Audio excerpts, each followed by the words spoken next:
last night was Flashback Friday. The Angels wore their 1961 uniforms. And tonight, Jared Weaver giveaway uniforms, 1961 replicas. Interleague play continues here. It is game number 2 of the 3-game set against the visiting Atlanta Braves. Hi, everyone, from inside the Big A. I'm Victor Rojas, along with my partner, Mark Gubza. We welcome you back here to Angels Baseball on Fox Sports West.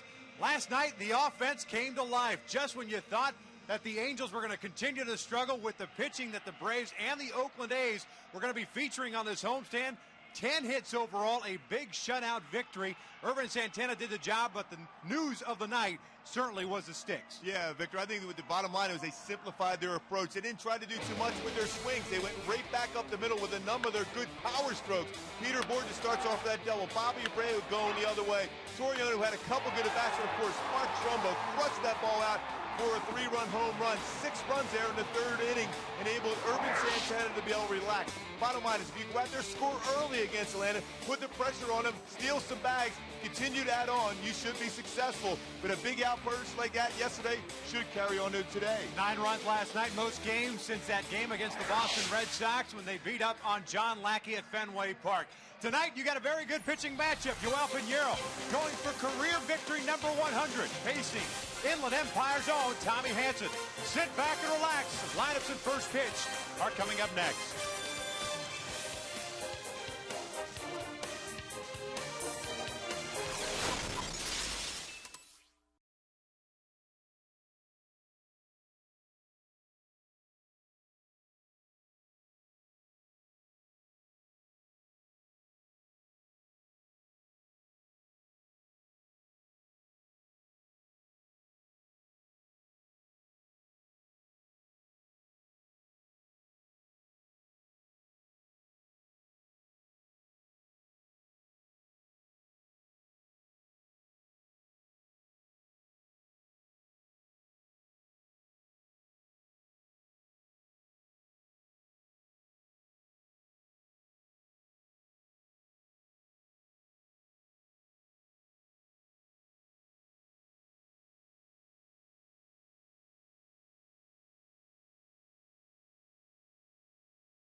Hyundai Assurance Trade-In Value Guarantee. See your Hyundai dealer for details. By CarMax, now more than ever the smart choice is CarMax. And by Shakey's. Win a pizza party for 10. Go to Shakey's.com.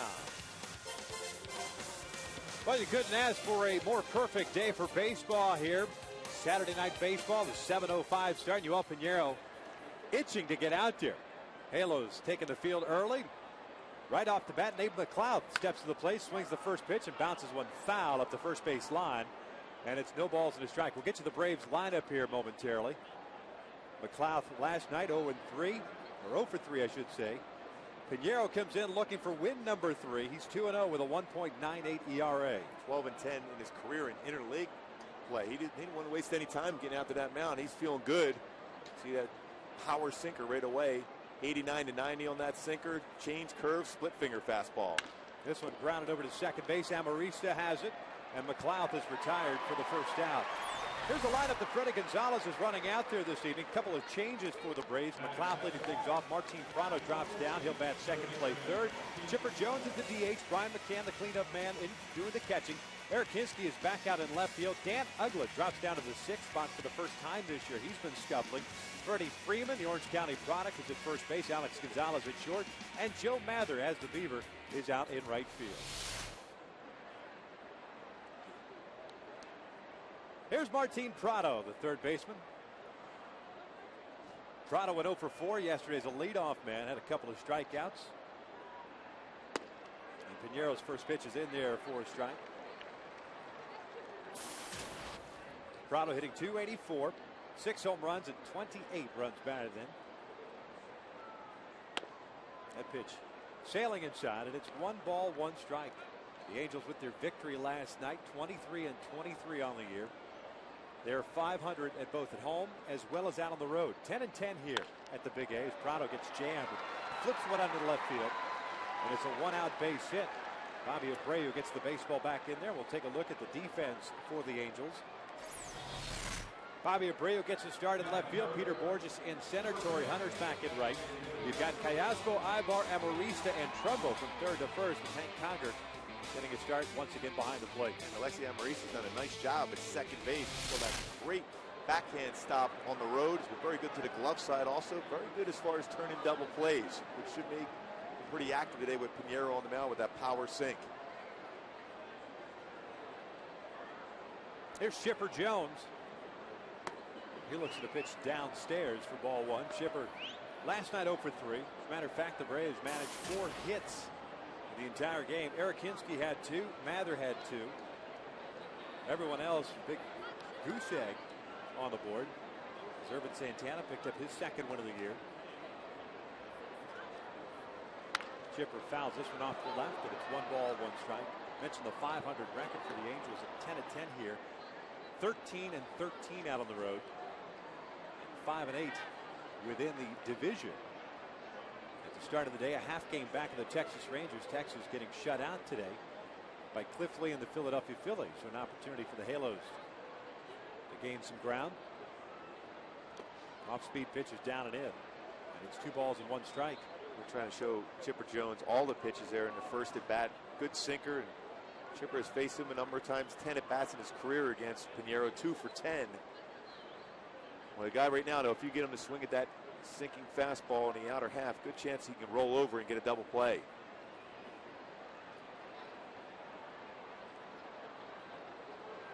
Two-one pitch. This one chopped back up the middle. Ibar's there, slips, tags the bag. That's the only play they have. But they do get the lead runner for the second out.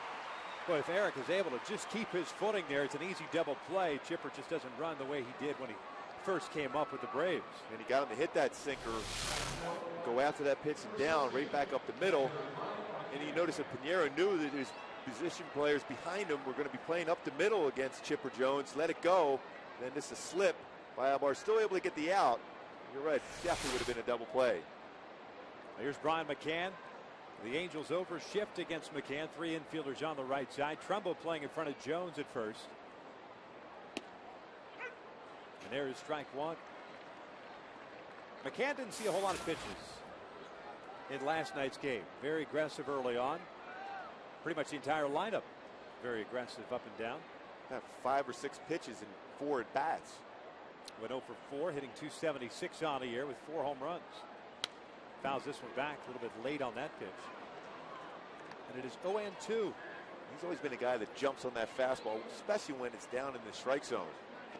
Good low ball hitter. A good pop to all fields. A guy that can even drive the ball well to left center field.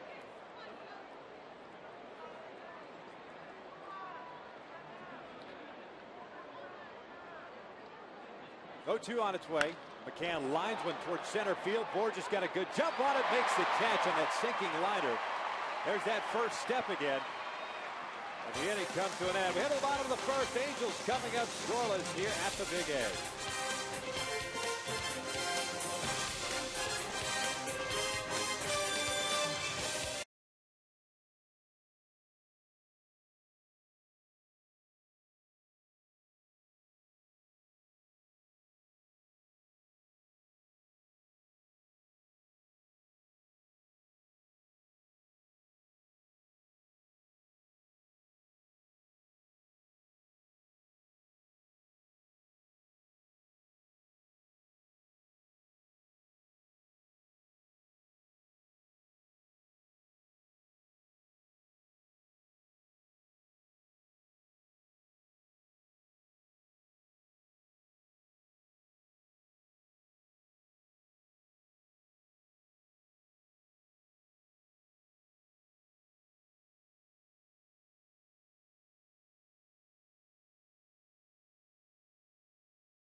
Take a look at Mike Scioscia's lineup for tonight's ballgame. Same lineup he run out there last night. Meister Asturias leading things off. He's the DH. Eric Ibar is at shortstop.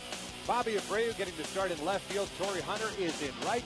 Alberto Castro over at third base. Hank Conger behind the plate. It's Mark Trumbo batting seventh. He's playing first base. Alexi Amarista gets the start at second base.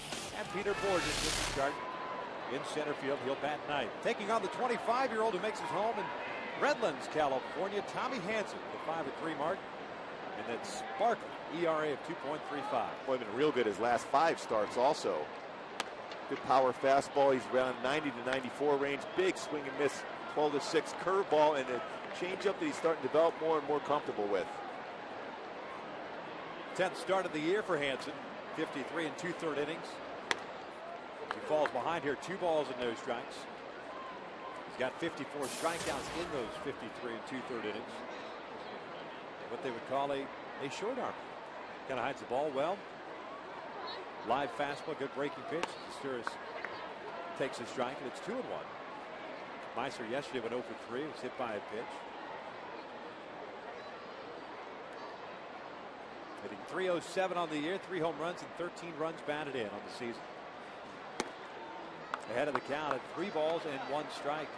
And that's the spot where you can have some success against Tommy Hanson. That his fastball, not a ton of movement. He tries to do a 2-seam fastball that gets sink, but it's more over the top. 91-mile-an-hour fastball up like that could hit pretty hard if you get him up in the zone.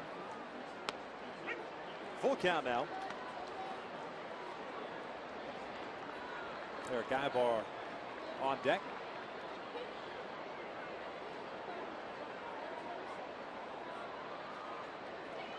Payoff pitch. Asturias pops one up on the first base side. Freeman coming over in front of the dugout. And there's out number 1. Defensively for the Braves tonight, you've got Hinsky in left, McLeod in center, Mather is in right. In the infield, it's Prado and Gonzalez on the left side, Ugla and Freeman on the right side with McCann behind the plate. Dan Ugla over at second base has committed 3 errors so far this season. Pretty good range to his glove side. Back end has been a bit of an issue for him, but a guy that's pretty solid as far as turning double plays. Also, no more for his bat than his glove. 21 errors on the year for the Atlanta Braves. Freeman has helped them out tremendously over at first base. Ibar shows bunt, takes a fastball high.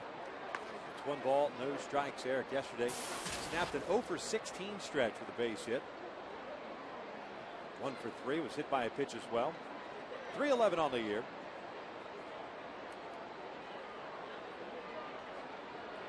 Here's the 1-0. Again showing Button. The breaking pitch is in there for a called strike. That is the veteran Jerry Lane calling the balls and strikes. Bob Davidson over at first. We'll see him tomorrow afternoon. DJ Rayburn is at second. Brian Knight over at third. He did a nice job behind the plate last night. Ibar takes a strike, and it's 1 ball, 2 strikes. Not a bad idea, though. He had both Uggla and Freeman staying back. If he drags that bunt with him, he could be successful with it. And, of course, steal some bags. Yeah, we saw Freeman last night quite a bit stay back at first base. 1-2. That's down and in. That's a hit by pitch. Very similar to the hit by pitch that Ibar picked up yesterday in the 3rd inning. Tim Hudson hitting 3 guys and walking 3 guys last night. Remember, he got hit in the foot on the road trip, and it was called a not hit by pitch. Similar type of breaking ball, right at the foot, instep, back foot. But right away, you got to be seeing Eric Ibar trying to steal a bag against Hansen. Guy not particularly quick to the plate. Base stealers have had a ton of success against him. 8 of 9 so far this year, allowed 33 stolen bases last year in 37 attempts. Halos last night 1 for 2 in the stolen base category. Borges picked one up in the 4th inning. Abreu got caught stealing. Brian McCann 7 for 32 this year, throwing out would-be base stealers. Bobby had a multi-hit game last night, going 2 for 3. A couple of walks and an RBI. Hansen delivers a strike. With those 2 knocks, Bobby raises his average to 267. 17 runs batted in. The double is 9th of the year. Atlanta might take a shot at a pitch out here now. Hansen was able to throw that first pitch for a strike.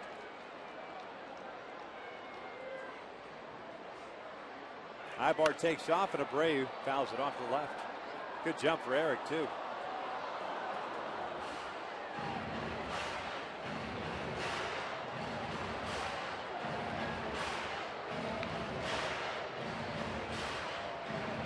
Mentioned that 9th double that Abreu had last night. Now 533 doubles in his career. 1 shot matching Lou Gehrig's 534 for 3rd.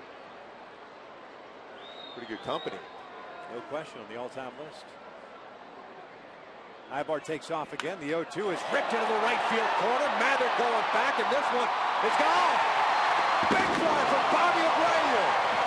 2nd of the year, and the Angels take a quick 2-0 lead.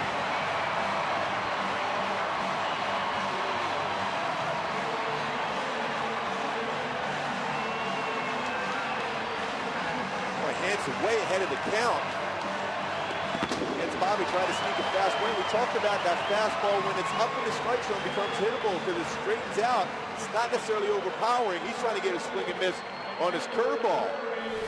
Jumps all over this pitch. Peter in. Boy, Bobby just got his hands through and crushed that right down the right field line. The play in the stands. That ball just barely clearing the fence in the right field corner. As Torrey fouls one back, and it's no balls in his strike. Kind of caught me by surprise. I didn't quite think it had enough to get out. Ibar by surprise too. He was still flying around the bases. Abreu now with 19 runs batted in. His first home run came in that first weekend series of the year in Kansas City. Torrey lines one to center field. There's a base shot. So a hit by pitch, a home run, and now a base hit. Torrey, we saw that approach from him last night. Hopefully that's the approach he continues to carry over. Kind of staying close, not necessarily trying to pull everything, just going right back up the box. That's when he starts to get hot because he's able to hit the ball to center, the right center. He will occasionally hit a ball at the right center field. Then that's when they start bringing that fastball in to keep him honest, and that's his power spot, middle in. It's a good approach here for Torrey to simplifying that attack on the baseball.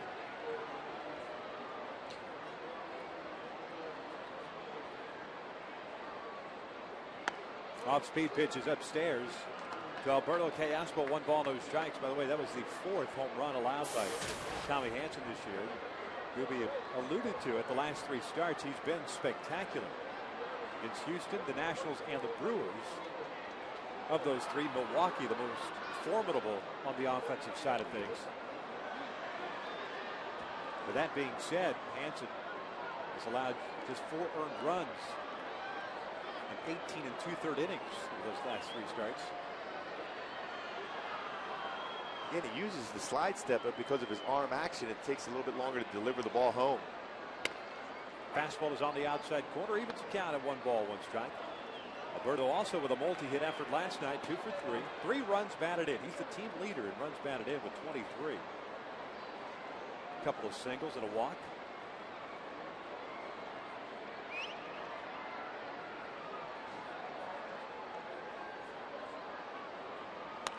This one's fouled back.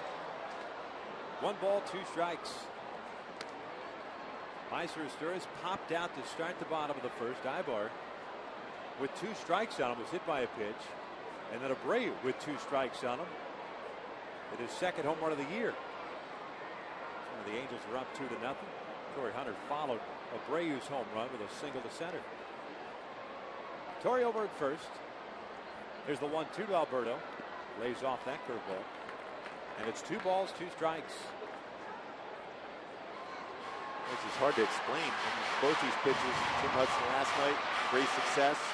All of a sudden you go back in the interleague play, you struggle. Whether it's a confidence thing or not, Hanson doesn't have great interleague numbers himself. ERA over to mid-4s. Here's a guy with that power fastball, a good curveball.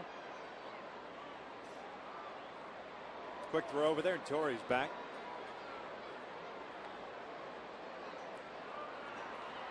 Hanson, a former 22nd round pick by the Braves in 2005. He rocketed up through the system. Made his debut in 2009. Got called up in June and went 11-4 with a 2.89 ERA. 3rd in the National League Rookie of the Year voting that year. Torrey takes off. Hanson steps off, flips over to second base. Torrey is out at second. For out number 2. Torrey likes to try to guess along with the pitcher.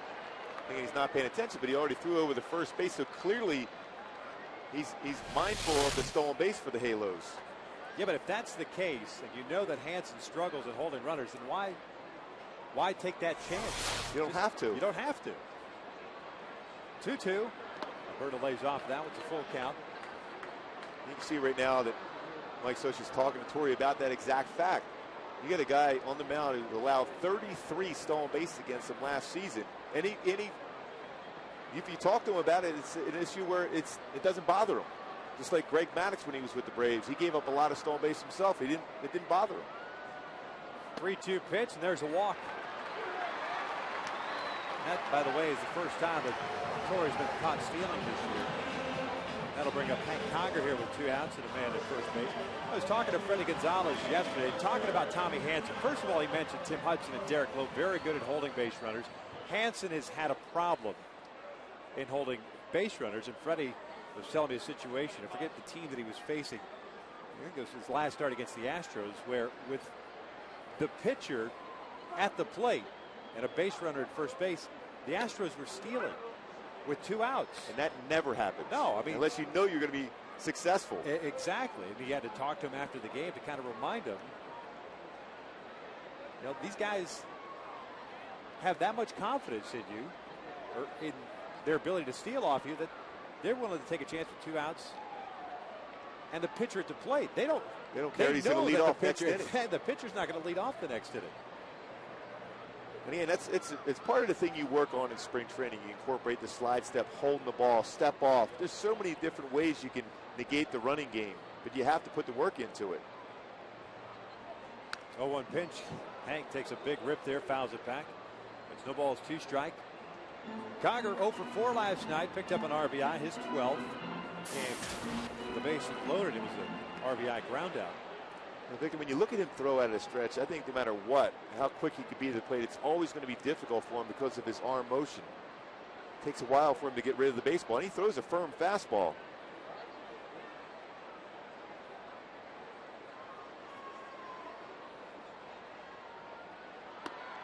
Missed outside. It's 1 ball, 2 strikes. 24 pitches thrown by Hansen here in the first. 1 hit batter, 1 walk, no strikeouts, 2 hits allowed.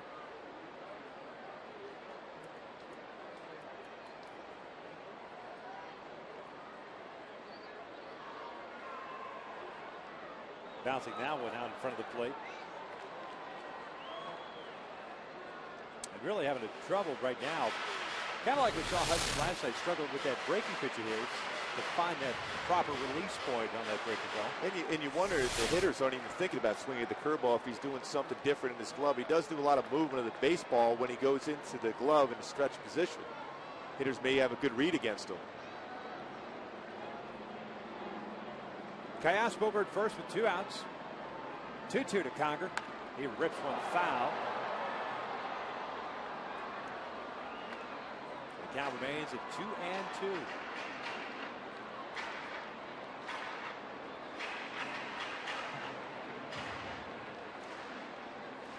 I think right now the hitters can almost see when the ball is out of his glove, you can almost see the grip on the baseball because they're getting some pretty good swings against a guy with this type of stuff.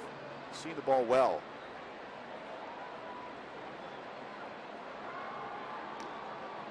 Alberto back safely.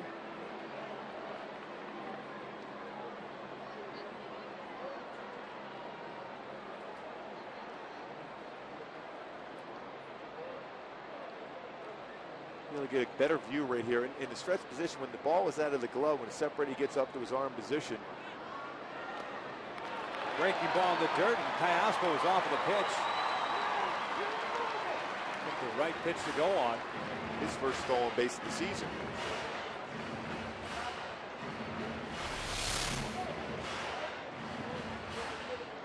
Once again, overthrew the curveball. No attempt at all to swing at that pitch. A lot of times the hitters, especially when you got 2 strikes, is in protect mode, but they're reading that ball very well out of his hand.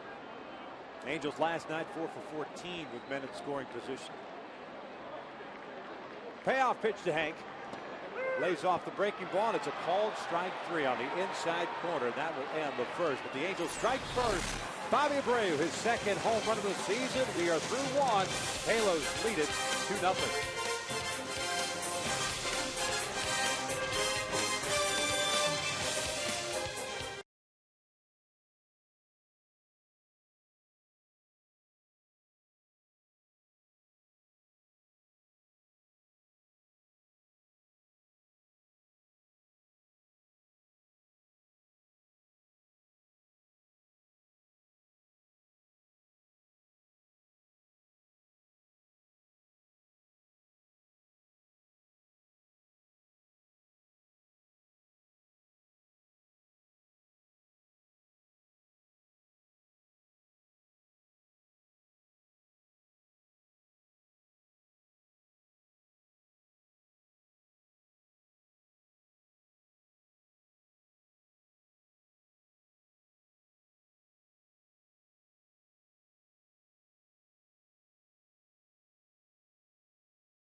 Big A honoring the 50th anniversary of Angels baseball. Wally Joiner in the house. Wally, no problem with the Letterman jacket and everything. The entire family's out here, kind enough to join us here in the booth. Angels up by the score of 2-0. That's all you're doing. You showed up in the booth, and all of a sudden, Abreu hits his 2nd home run of the year. Yeah, I like homers. That is amazing. I love homers. It was good. Great to be here. Hey, thank you. Thanks for joining us as always. And terrific first pitch. We kind of knock guys all the time for the first, because you guys, I mean, this thing is like a 75-pound wool Letterman's jacket. They don't. You didn't have any problems. You can't practice with this. No. I didn't know it was going to happen. all of a sudden they say you got to put this on and throw, and I was already nervous. So what new? Another perfect flip, though. Yeah, well. I mean, every time I always talk about the fact is there's no one ever better in this game at first base than that flip over to a pitcher covering the bag. So it's nothing new for you. You just like riding a bike. Pinheiro facing Hinsky, Ugla, and Freeman here in the second inning. What have you been up to, man? I've been busy having a lot of fun with the family. Happy that they're with me. A lot of horse riding, a lot of horse hauling, a lot of horse shoveling. Especially when you sit next to us, of course. yeah, right. I wore my boots in the booth. I have them on. So smart man. Gooby, good to see you. Wow, it's always a pleasure. Old teammate, great teammate. So you play long enough, you run into a lot of teammates throughout when you turn around the corner. So, good to be here at Anaheim Stadium. Now, what do you think about coming back in this atmosphere? It's the 50th year celebration of that, being a big part of all the great history of this club, and how the feeling the fans giving that big ovation. Well, like it was that. great. I've always had very fond memories of this stadium, and to be able to come back and be a part of the 50th year anniversary, and brings back great memories of great times here in Anaheim Stadium. And I have a bunch of friends here with me tonight, so it was fun to have a chance to contact them and to reminisce a little bit, but to be out on that field and to be a part of this has been great. I got to ask you about 1986, your rookie season, a terrific year for you. Heartbreaker for the franchise. Bittersweet for you that season. How difficult was it for you, especially toward the end of the season? Well, it was. I think it was a double heartbreak for me because not only did we not make it to the World Series, but I was in the hospital. Unbeknownst to everybody, I had staph infection in my right leg, and after the third game, I woke up the next morning after that game and put some weight on my right leg, and I collapsed and came to the training room at about 11 in the morning, and they rushed me right to the hospital. So we had already beaten Roger Clemens twice, and we were on our way, and it was tough to sit in that hospital and watch the Angels having to go home. You know, you look at the difference at the ballpark back then in '86 as compared to now. What would you think? I mean, everyone always complains, at least the hitters do, about this ballpark being more of a pitcher's park. How about when you were around and the ballpark enclosed? A little different? It is a little different. I think that, you can find the jet streams, especially when it is completed and there's not an opening. Right field was great to hit in. It was a great ballpark when they enclosed it. But I love what they've done to this. It's been great, and I like the big ballparks now. I think it adds to the game. You have to do the little things. You have to hit and run like you saw in the first inning, and steal bases and create runs. That's the beauty of the game that we lost over the last 15, 20 years because we sat back and watched the home runs go out of the ballpark. And there was quite a few home runs. I mean, even the teams that you played for a long period of time. There's a lot of veteran guys, a lot of big boppers in the middle part of the order. Different here under Mike Socha. He likes that little four-corner point guard kind of offense running around everywhere. Well, Socha, congratulations to him. His 1000th win a few weeks ago. I had the opportunity of playing with him as my last season came to an end, and I really enjoy him. He's a great baseball man, and I think it shows with all of his coaches are now sprinkled across baseball. Renicky, Joe Madden, all great players and great baseball people. Pinheiro gets the out at second, turns the double play.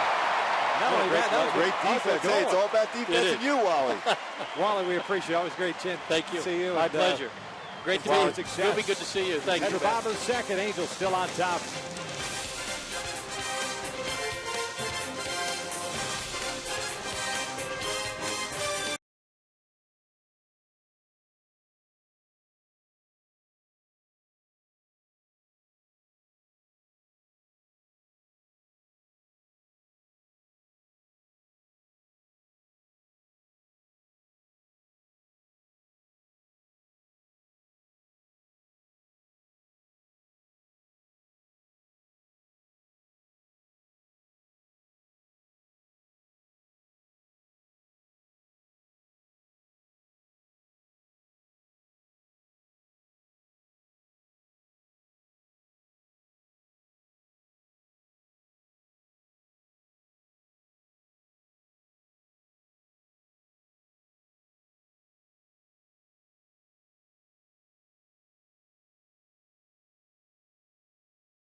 Top 2-0. What a terrific double play turn by Eric Ibar, second base. Here's a close shot of that.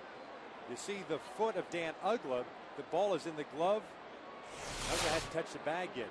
Terrific double plays. That ends the inning. Freddie Gonzalez came out to argue, perhaps to see if the ball was being juggled at any point. You saw the ball moving around a little bit, but it settled into the glove before Ugla's foot touched the base. Well, that was a heck of a play, too. When you think about it, Ugla was running, had a pretty good jump against Pinheiro, was able to field that and quickly throw over to Ibar, who not only fields that low throw, but makes a great transfer to his throwing arm and gets a double play. Trumbo swings and misses on the slider. It's 1 ball, 1 strike. Bottom third of the order, Trumbo, Amarista, and Borges. Our thanks again to Wally Joiner. I know we've given Freddie Freeman some love for how good he's been defensively in his short time in the big leagues, but Wally set the standard as far as smooth left-handed first baseman. I'm telling you, as a fact, I've never run over the base and ever fielded anything even close to knee level. It's always right at the waist, no matter if he was on the ground or not, had a dive for a ball. It was always a perfect flip. Trumbo, little comebacker to Hansen. And there is out number 1. So with 1 out, nobody on, here comes Alexi Amarista.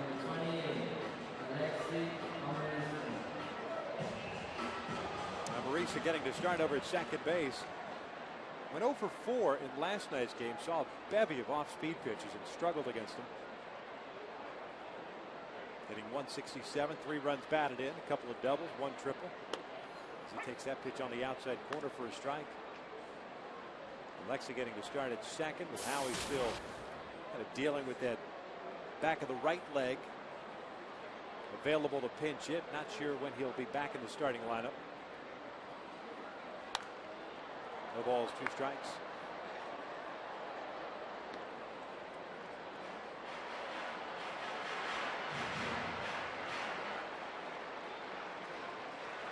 Tough to see Howie out of the lineup as good as he's been swinging the bat of late. Off-speed pitch in the dirt. Yeah, I keep saying he's available for pinch hitting, but he said, hey, if the club could do the job and give me a few extra days, it'd be perfect to get him back in there completely healthy.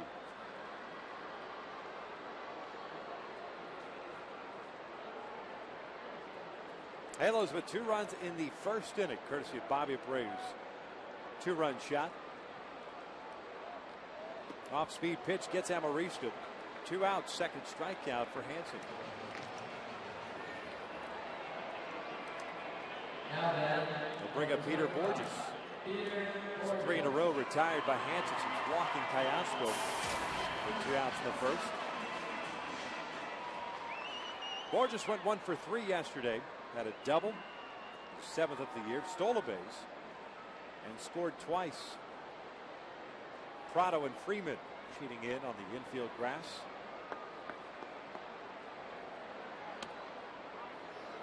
Missed outside with that breaking ball. 1 ball, no strikes. Hansen a little more economical thus far here in the second inning. Borges takes that breaking pitch for a strike to even the count. He does have some good solid mechanics, very deliberate over the pitching rubber, good balance, especially from the full windup.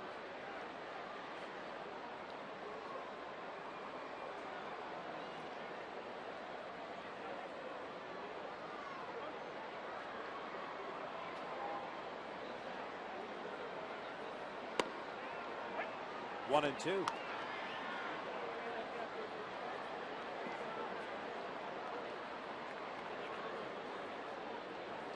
Hansen last year 34 starts for Atlanta, 10 and 11, and 3.34 ERA.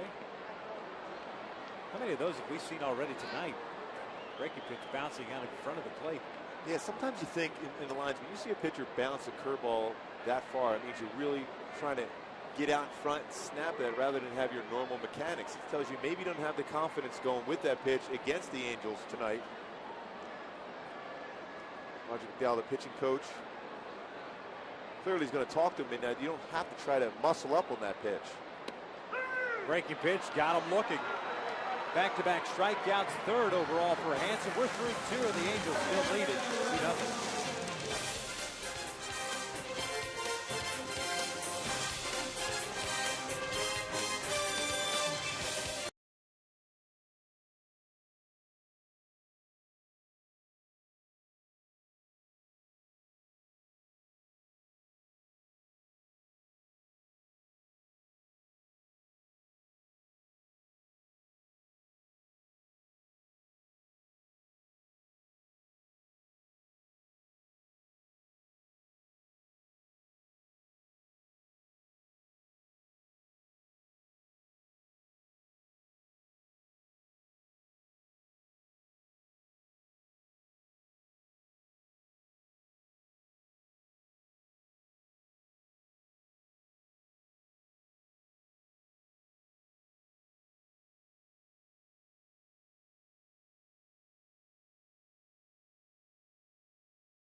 Bravos here in the third. Angels on top 2-0. Gonzalez, Mather, and McLeod 8, 9, and 1 for Atlanta. Alex went 0 for 2 last night, hitting .256 on the year. 5 home runs and 16 runs batted in as he takes a strike. Atlanta 12th in the National League in batting average at .240. They are third, however, in home runs with 47, 5th in runs scored. Gonzalez pulls one down the line, foul. It's 1 ball, 2 strikes.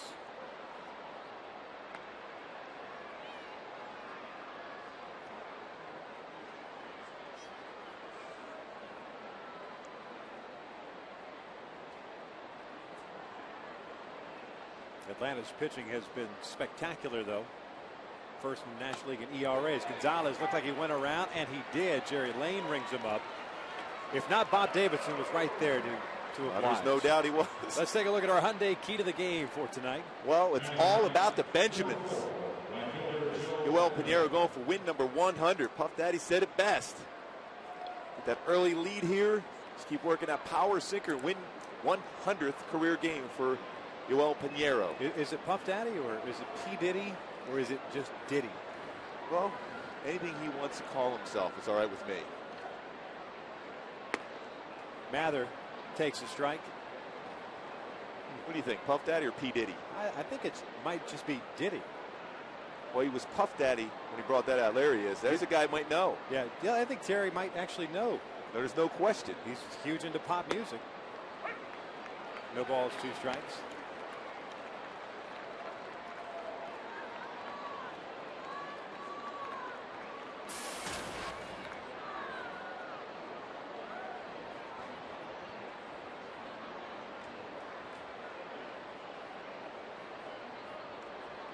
Oh, 2 pitch in the dirt.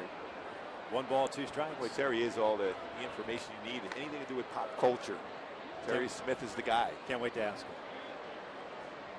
Yeah, I think it's just Diddy. Although, I think maybe perhaps when he recorded that or had that music video out, he may have been Puff Daddy at that point. You feel pretty confident about yourself if your buddies were walking around just calling you Puffy? I feel real good about myself. You say what? I didn't get enough sleep? 2-2 pulled into left field. Breaking ball that hung up there. Mather's on board with a 1-out knock.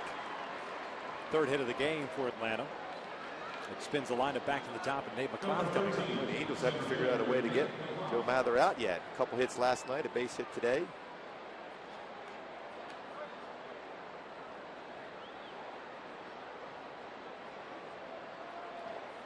McLeod grounded out to Amarista in the first inning, so he's 0 for 1. Hasn't quite lived up to the numbers he put up as a member of the Pittsburgh Pirates. Callaswell playing in at third base. First pitch is in there for a strike.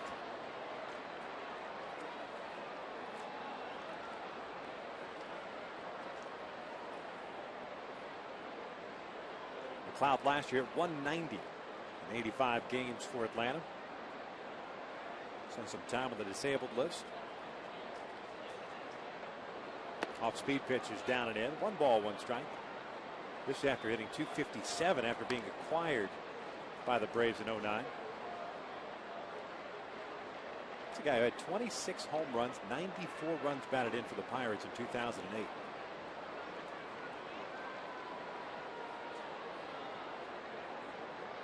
Not too bad for a center fielder.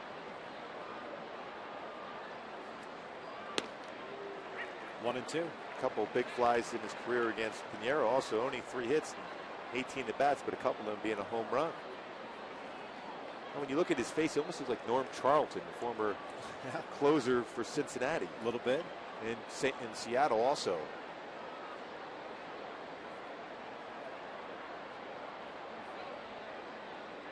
The 1-2. That's down and in. Nice job by Hank. 2 balls, 2 strikes. Connor's done a nice job defensively, and Mike Socha's talked about it a number of times. It's still a work in progress. He only caught about 200 plus games overall from the minor leagues to major league level, so it's always a process to figure that out. Almost like an offensive lineman in football. It's all about technique and working with your pitching staff. Mather with a good lead over at first, gets picked off. Trumbo flips it to Ibar, and the tag is applied, 2 outs. He had a big lead, and he seemed to be leaning on that right leg. Good move by Pinheiro. And now he'll face McLeod with nobody on in a 2-2 count. Pinheiro does a great job of helping himself fielding his position. We saw that nice play turn to double play earlier. Able to hold the ball, pick him off in that spot. First pickoff of the year for Pinheiro, but quick footwork also. You also just have to have the patience on the mound to understand when a guy's starting to lean, be able to make that quick throw.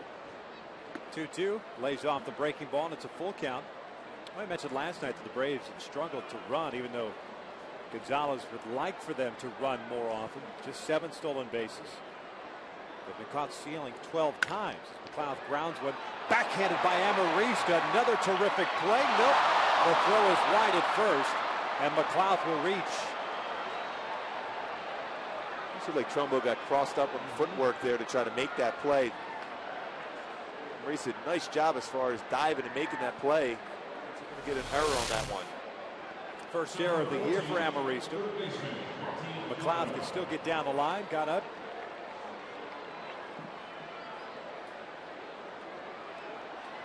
Either got crossed up or perhaps had already stretched for the baseball before he saw where the baseball was at. No. Trying to keep his foot on the bag, but ended up just reaching out. Yeah. Maybe had some movement on the pit and the throw over. Tough grip for him, too. Try to be quick because McLeod does get down the line well.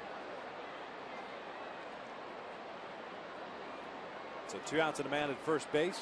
Martin Prado with a base hit already. Came in the first.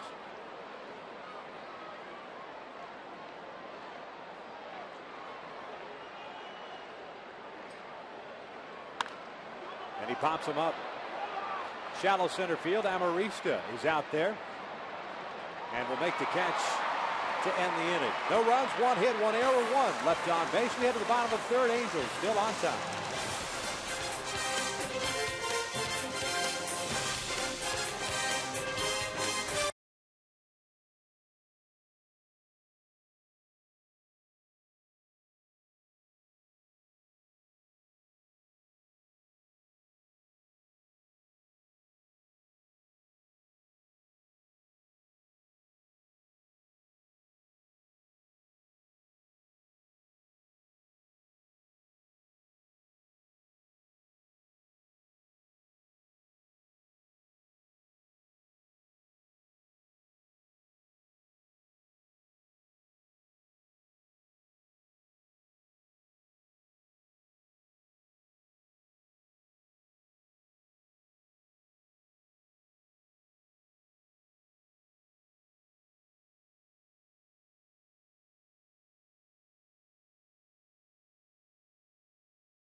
Very happy, even Gooby, here at the Big A. Yes. 1961 Jared Weaver throwback jersey given away today. Oh, it's a great looking jersey, Yeah. too. Hey, weren't you going to pop that one on? Meister Asturis takes a strike. 1, 2, and 3 for the Angels here in the third. Asturis, Ibar, and Abreu. As a child that I am, I was supposed to be reminded of that to put it on. All right, you need to help me out. I'm reminding you now. All right. Folks at home would like to see what the jersey looks like as Asturis takes down and away. My youth part. It has a slimming effect. There's a good look at the back of it. Maybe the next half inning. Oh, yeah. Top of the fourth, Gooby will be modeling the Jared Weaver jersey. This one's fouled back, and it's 1 ball, 2 strikes. You know what? I don't want to change the mojo here. It's going scared? well. What are you, afraid of being on TV? Let's go. Yes. Yes, I am. You promised Angels faithful that you're going to wear the jersey. Promise is a promise, Gooby. Yes, it is.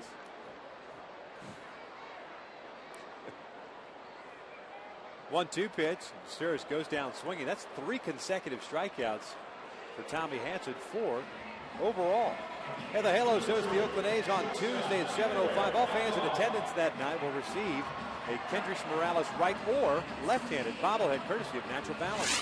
Tickets for this exclusive night are available at the Angels Stadium ticket office or by visiting angels.com. I can't tell the real thing from the bobblehead. No. I mean, that's how good that is. I think he's hitting a gap where both swings at that bobblehead, too. Both sides of the plate, crushing the ball. Ibar takes a strike. There's a good look at almost the front part of it there. There it is. Yep, Gooby will be sporting that in the top of the fourth. And I think all we have up here are youth larges. 0-1 pitch. Ibar pulls it foul. No ball is 2 strikes. I think we need to hit for quite a while here in the third and bottom of the third, like yesterday. Get 6 runs again. Maybe you'll forget. Ibar was hit by a pitch in the first inning. He came around to score on the Abreu home run.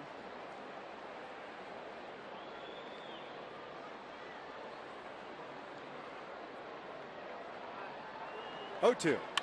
Reaches for that one, flips it into center field, and it is a 1-out base knock. Now it's time for a Coors Light. Cold, hard, blast. Bobby Abreu in the first. Gets a little cheese on the inside part of the plate and turns on it. Tommy Hanson didn't get that pitch in enough, and Bobby hits a 2-run home run. He'll lead off this game to give the Halos that early lead, and it's still at 2-0. The Coors Light Cold Hard Blast. Well done. You know to wear his jersey. No, it'll be a blast watching you put that jersey on.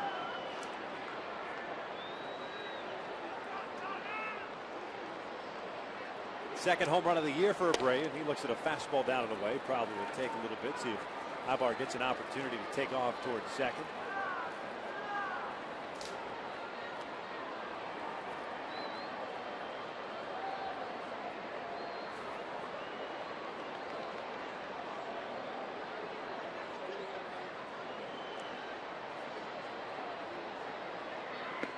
Lays off the breaking ball, and it's 2 balls and no strikes.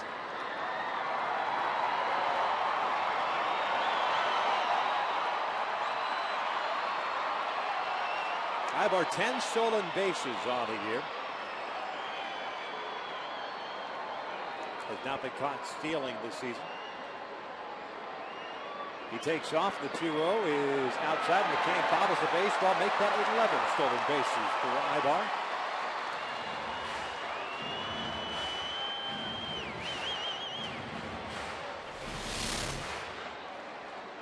A nice jump. You see how long it takes for Hanson to deliver the baseball. It does have a quick slide step, but it's all about the arm motion that slows him down as far as his times to the plate.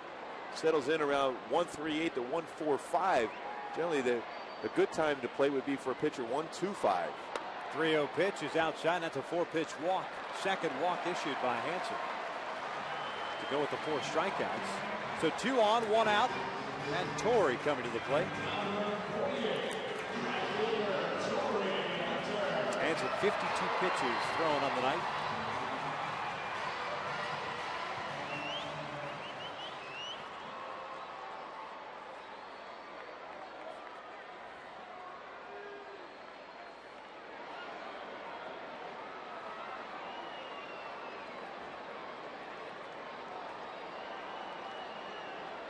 Ibar at second, Abreu over at first. Torrey had a base hit his first time up, so he's 1 for 1. Swings and misses on that breaking ball. And it's no balls and a strike.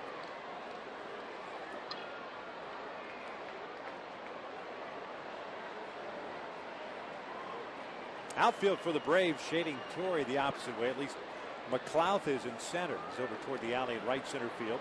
Mather very shallow in right. Spin move, nothing's going on.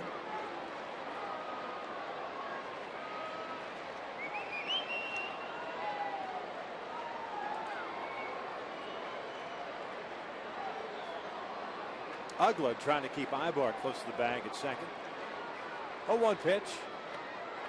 Breaking ball misses down and away. 1 ball, 1 strike. A lot different approach for Tommy Hanson against the top of this order, the top half of the order, as compared to the bottom half of the order. A lot of young hitters down the bottom third, bottom 4 guys. They're more apt to chase pitches out of the zone. Very patient against him. You can get a good fastball to hit. Ibar takes off, so does Abreu. The pitch in the dirt. It's a stolen base for Eric Ibar, as well as Bobby Abreu make that second and third now with 1 out and a 2-1 count on Hunter. What a huge jump too for Ibar at second base. Surprising that McCann threw the ball to third. He might have a better shot at throwing the ball to second base. A quick catch and throw, but no chance. You can see Ibar with a tremendous jump. And Abreu has to wait to make sure Ibar is taking off on that pitch. So you're right. I kind of thought perhaps they'd go the back way to see if they can get Abreu. Infield back for Atlanta.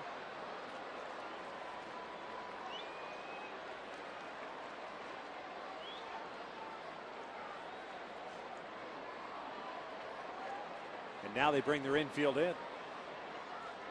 2-1 pitch.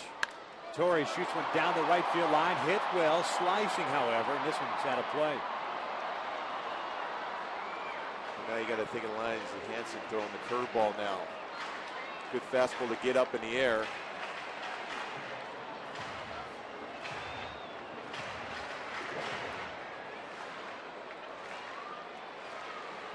Has that ability to cut his fastball. See there, that 4-seam cut action on that one.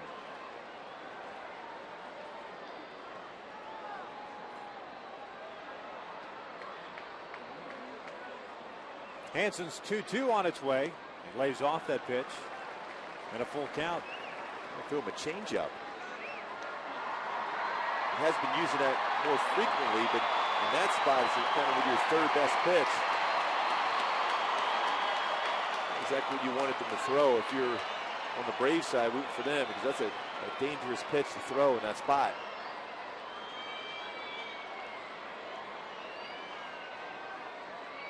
Payoff pitch on its way. The breaking ball's fouled back. Hung it. And Torrey was just out in front of it, too. Down it toward the end of the bat. Got a piece of it. Reset and do it again. Callaspo's the guy that is on deck. He drew a walk in the first inning.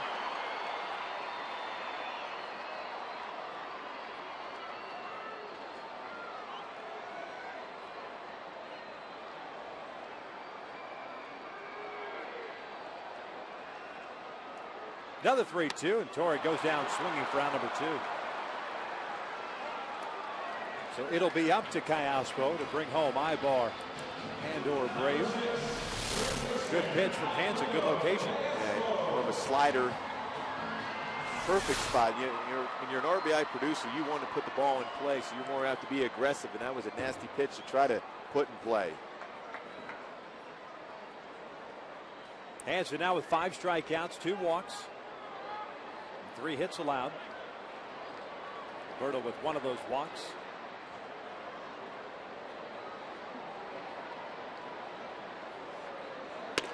Takes a breaking ball for a strike.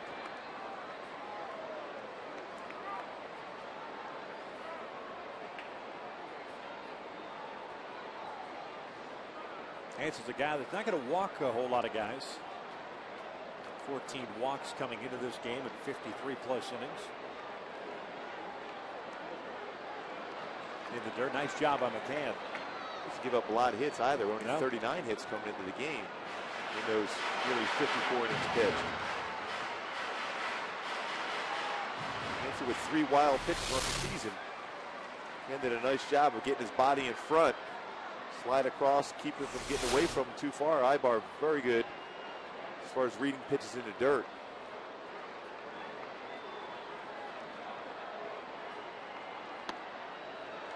Two balls and 1 strike. Well, the first 2 runs for the Angels coming in the first inning. Bobby Abreu, his second home run.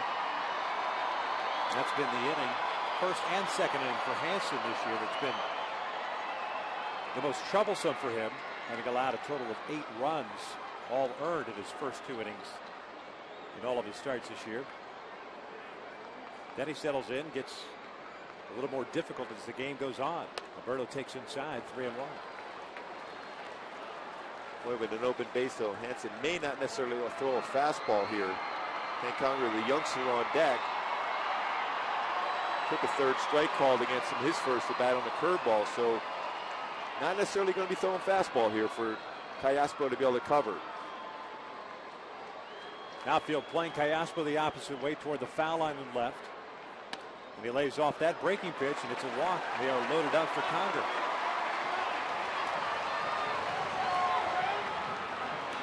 McDowell's going to come out and pay a visit to Hansen. He's thrown 64 pitches as we play here with 2 outs in the 3rd.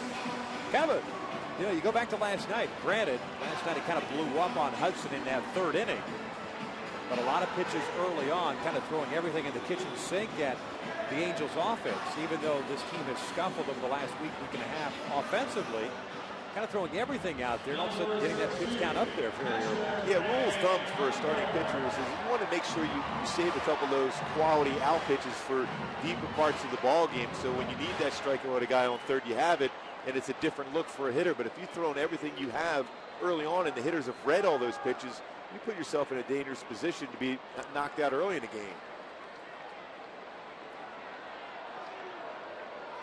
Ibar at 3rd, Abreu at 2nd, Callaspo at 1st. Hank 0 for 1 with that strikeout in the 1st. Swings here and fouls it back. Got a good pitch to handle there. And it's no balls and 1 strike.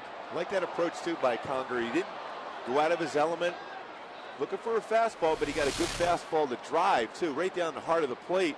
Just got underneath it. A lot of times when you're a young hitter with the base loaded, you swinging pitches out of the strike zone, but that was a good pitch to hit hard, but unfortunately got underneath it and popped it up. Might be the only fastball he sees in this at bat. Breaking ball missed inside. Very similar pitch to the one he struck out on in the 1st inning. I'm real surprised if he throws him many more fastballs. He might throw him a cut fastball. Unless he falls behind in the count. With the bases loaded, you have no choice. 1-1. Little cue shot to short. Gonzalez has it. And the inning comes to an end. No runs, 1 hit. The Angels leave them loaded through 3. Halos still lead at 2-0.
Gooby was going to sport the jersey. I had to talk him into it. He goes, "You're going to button it?" I said, "You better believe you're going to button it."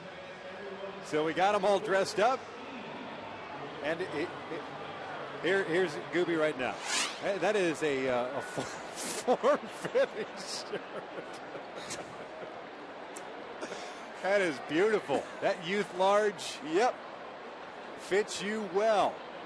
Chipper Jones, he wanted to appeal. He said did not go. And it's 1 ball, no strikes. Any of the buttons pop off? No. No? You know what? You're a man of your word. It's a good thing Jared liked me wearing his jersey down there, didn't he? Good thing I didn't guilt you on this, but a promise is a promise.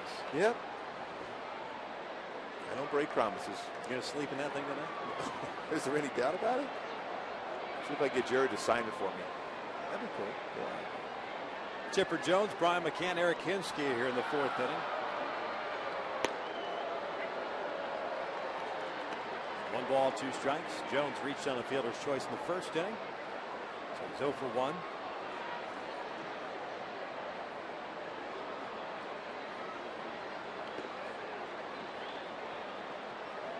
Two and 2 now.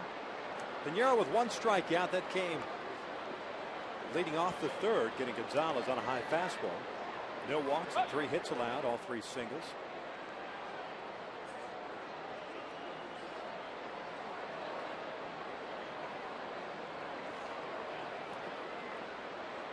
Two flips this one into left field. Abreu giving chase, still coming on, slides and does not make the catch, and that's a fair ball. Jones ends up at second base with a double.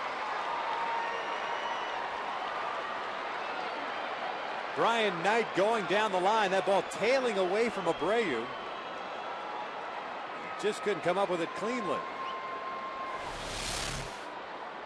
We had to go a long way playing Chipper to pull.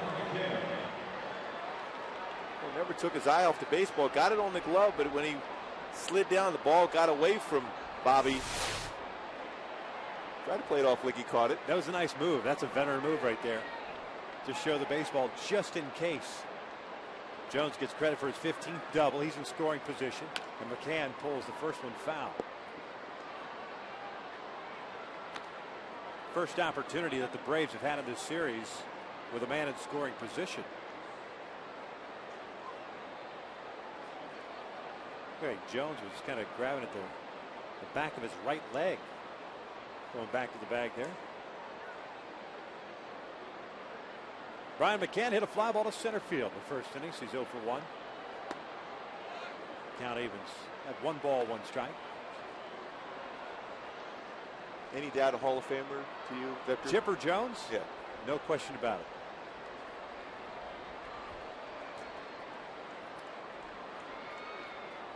Don't even want to get into the argument about first ballot Hall of Famer. 1-1 pitch popped him up. Callaspo going out. Abreu coming in. It's Callaspo out there. 1 out. We'll talk about that here in just a second. Time now for our AT&T trivia question for tonight. This evening.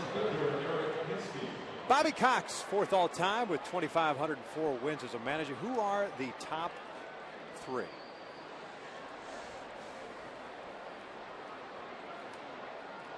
has to be somebody with the Yankees, you would assume. Boy, it's hard to remember that Bobby Cox came up as the manager of the Toronto Blue Jays. Remember him there before going over to the Braves. Eric Hinske steps to the plate with 1 out and a man at second base.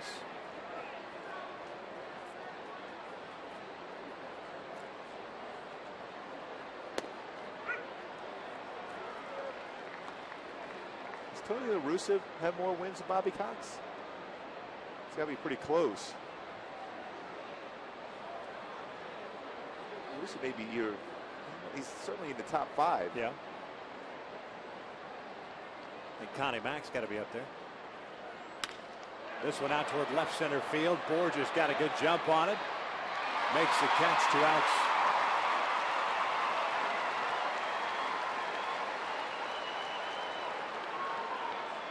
Well, reflected so far in this inning with an opportunity to get through without any runs allowed with that leadoff double by Chipper Jones. Gets and the pop up that ball to third base, an off-speed pitch. So this is a great job of pitching. A lot of times you'll throw a fastball or something on the inner half. You can hit a ground ball to the right side and advance Jones to third, but he threw a nice slow breaking ball. He popped him up to third.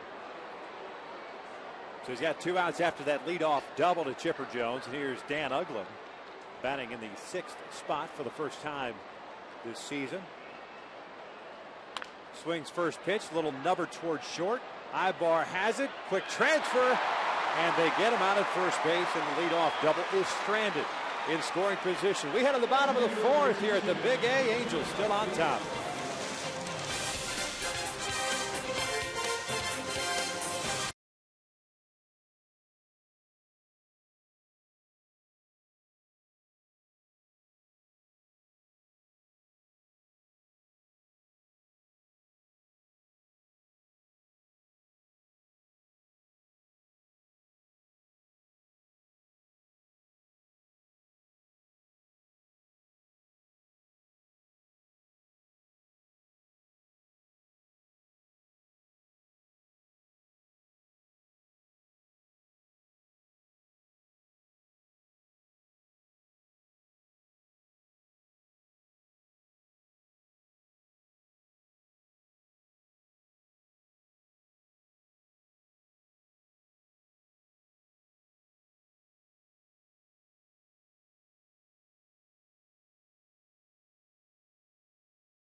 By your Southern California Ford dealer. Visit us today and trade up to Ford.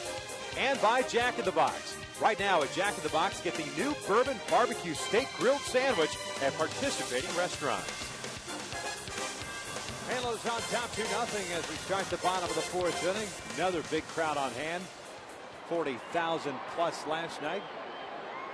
Easily that tonight, if not more. Mark Trumbo to lead things off, bottom 3rd of the order.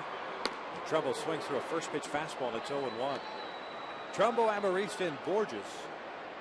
Same 3 guys that Hansen faced in the 2nd. That's the only inning in which he's had a 1-2-3 frame. He got Trumbo on a little nubber right back to him on a breaking pitch. So Mark is 0 for 1. In the hole here, no balls, 2 strikes.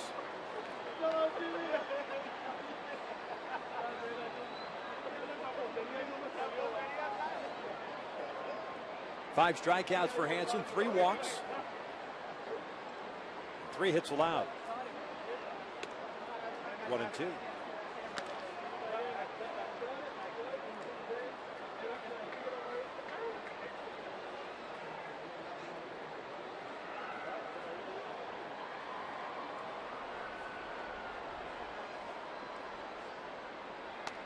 Lays off a tough pitch. Evens it count at 2-2.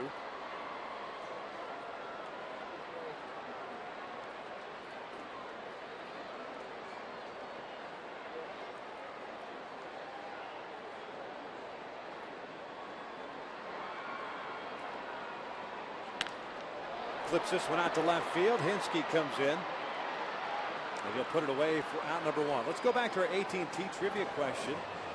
Bobby Cox with 2,504 career victories as a manager. We're the top 3. Connie Mack's number 1. There's no question about that. John McGraw and Tony La Russa at 2664. A lot of victories there. Bobby Cox was a great players manager also. And a lot of people say, well, he only won 1 world championship with that Brave team all those years, but getting to the postseason, that was it 14 straight years? That's phenomenal. And Marisa swinging at that first pitch. It's a fly ball to left. And just like that, there are 2 very quick outs. Not only that, it's front office guy as well. I mean, he wasn't afraid to play younger players, too, because Atlanta over the years, because they put a lot of their money into their starting pitchers, they had guys leaving the everyday lineup. It seemed to be every other year, but he would put some youngsters in, including Hayward last year, giving it an opportunity, not afraid to take a chance. Borges bunts when foul at the third base line. No balls and 1 strike. Peter struck out looking into second. And Freddie Gonzalez got a taste of that. He served as Bobby Cox's bench coach, or pardon me, third base coach for 4 years between 03 and 06 before taking over with the Florida Marlins. So when Bobby announced that last year was going to be his last season, or when Bobby announced it was going to be his last season, it seemed like it was a no-brainer to hire Freddie Gonzalez. Smooth transition, really. Borges pulls one up the line, just foul. And it is 0-2.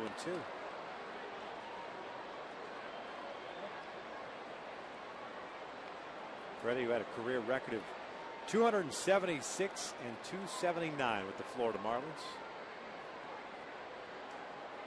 Clearly this team again, and will always be built around strong pitching, good defense, power hitters on the offensive side.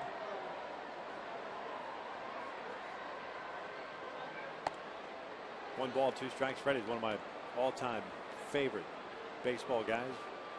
Going back to the Florida Marlins days, early 90s, minor league manager. Great personality, good demeanor about him, good baseball man. 2 balls, 2 strikes. And that's the thing. That's a perfect description of a great baseball man. And then, obviously, when you follow in the footsteps of somebody like Bobby Cox, it's a difficult task. But he was ready to go. Well, he knew what was going to be expected of him, and there's nobody that was more vocal from the clubhouse perspective as far as a potential replacement than Chipper Jones. Chipper said Freddie would be the perfect guy to replace Bobby Cox, and it's almost as if the Marlins did Freddie a huge favor by firing him, and kind of opening up the opportunity for the Braves to take him off. Yeah, I mean, when you're dealing with Florida, all the movement of players there, when the salaries would go up, they were going to be moved on, so it's very difficult to be consistently winning on that club. So he got a good taste as far as being a manager. Now all of a sudden in a good scenario here with the Atlanta Braves, built around some great arms. Very familiar with their general manager, Frank Wren. John Shearholtz too. Yeah. But Frank was the assistant general manager to Dave Dombrowski down with the Florida Marlins when the expansion year hit in '93 as Borges goes down swinging. Second time that Hansen has retired the side in order. We are through 4 here in Southern California. Angels still on top 2-0.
Worn by the Angels during the previous Flashback Fridays, now available for you to own.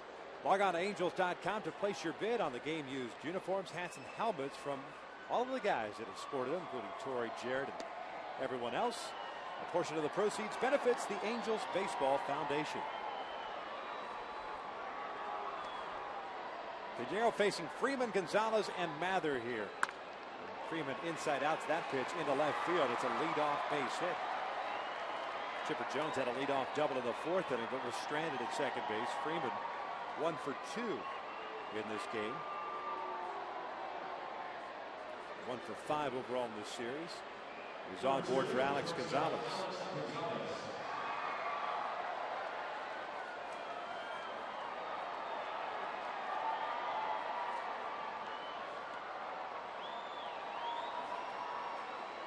Gonzalez is a guy that has hit into 5 double plays so far this year. And good time to throw that sinker down and get a ground ball.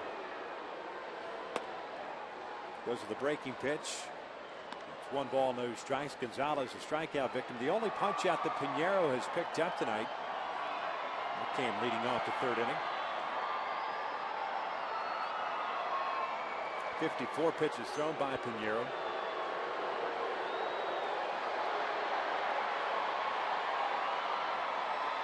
Pretty good lead for Freeman over at first base.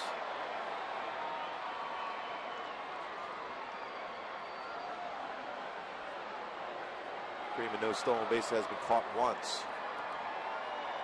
But because, in fact, Gonzalez handles the bat well and has hit into some double plays, they might send him. Quick tag there by Trumbo. Pretty good move, too, by Pinheiro.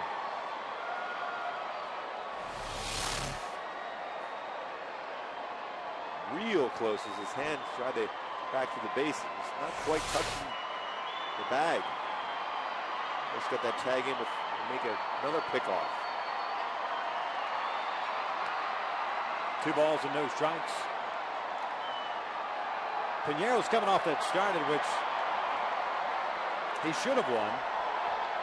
Blown save in Monday's game against the Oakland Athletics. About 3 earned runs in 7 innings. A 4-3 lead in the 9th inning dissipated. And George Walden blew the save, and then the Angels dropped it in extra innings. 2-0 inside. It's 3 balls and no strikes. Going to get that good release point once again. Joe Mather is on deck. He's got 3 hits in this series, 3 for 4.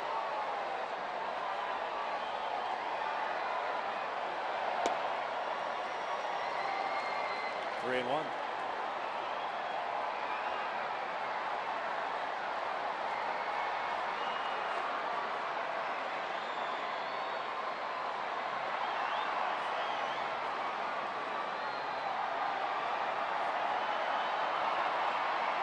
Braves with 5 hits in this one.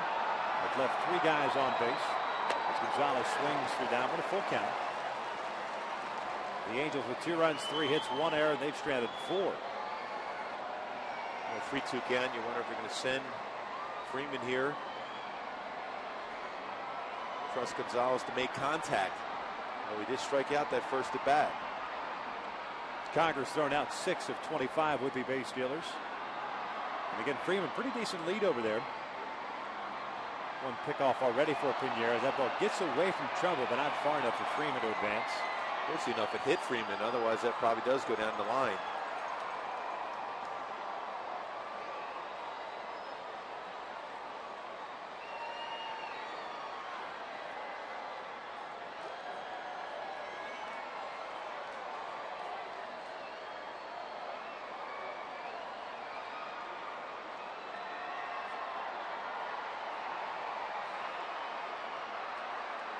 Freeman doesn't go, and Gonzalez fouls it back.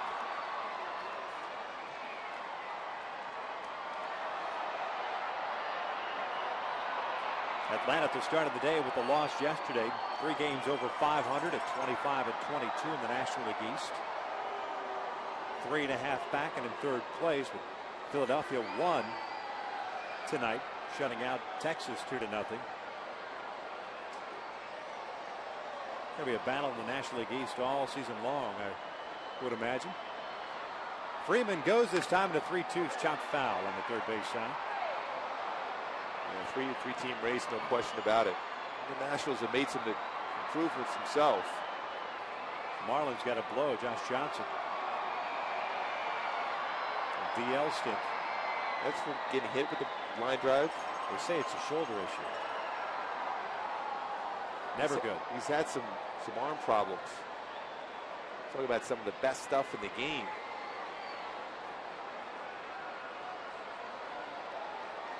Freeman doesn't go this time, and Gonzalez pops one up. Down the right field line, long run over for Torrey. He's there. And he puts it away for the first out. Yeah, Josh Johnson placed on the DL with inflammation in his right shoulder. I hate to see a guy like that with that type of stuff he has. He takes the mound each time out to not be able to pitch. Every time he takes the mound, he has no hit type stuff. Co-leader in the National League at earned run average.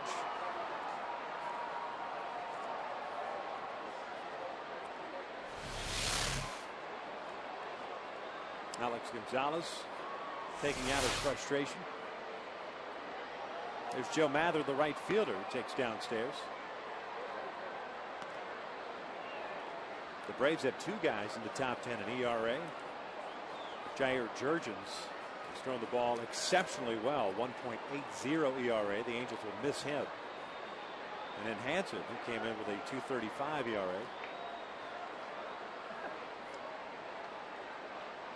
Mather 1 for 1 with a base hit as Pinheiro steps off here.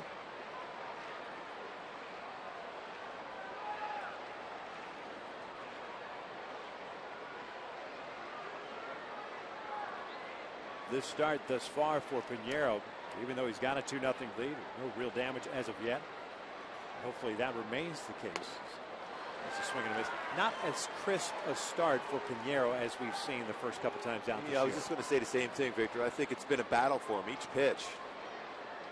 At times not controlling the sinker as much, his breaking pitch. Although we've seen over the course of his start so far this year, he makes that adjustment as this game progresses. As far as you'll see more slow curves, you'll see more change-ups. Because the fastball isn't quite as nasty as we normally would see. 1 ball, 2 strikes here on Mather. Pinheiro has induced 1 double play ball that ended the second inning. It was the comebacker to him. Off the bat of Freeman with Ugla moving. And he still turned that double play. Great play by Ibar at shortstop, digging the ball out of the dirt.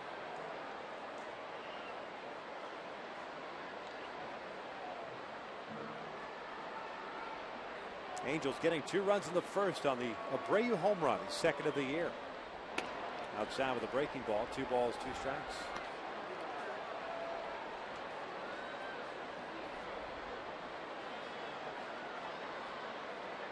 Generally, when you see Pinheiro on the mound, he doesn't waste any time in between pitches. Each one of these pitches, he's trying to think his way through, see if he can work down, see if he can get that ground ball. It hasn't certainly been easy for him yet, but the results have been pretty good so far.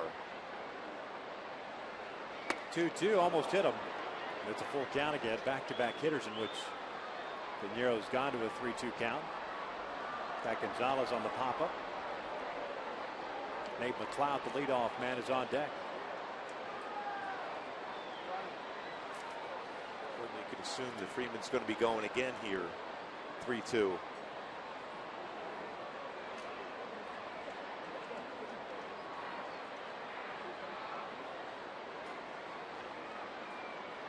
Freeman goes, a 3-2, a swing and a miss, the throw down from Conger, and it's a great play by Amarista. Otherwise, that baseball's in center field.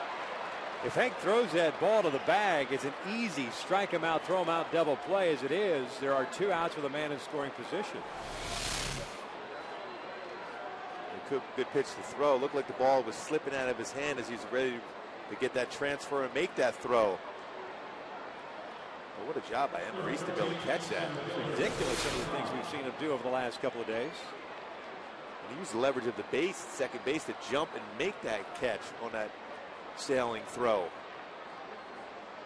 So 2 outs, Freeman at second base, picks up the stolen base. Nate McLeod takes a breaking pitch in there for a strike. McLeod in the leadoff spot for the first time this year. Martin Prado had been the leadoff man through the first 47 games. 0 for 2, ground ball to second twice. Got thrown out in the first inning, and Amarista's throw sailed wide in the third. It was an error charge to Alexi. He fouls this one off the left. No balls, 2 strikes.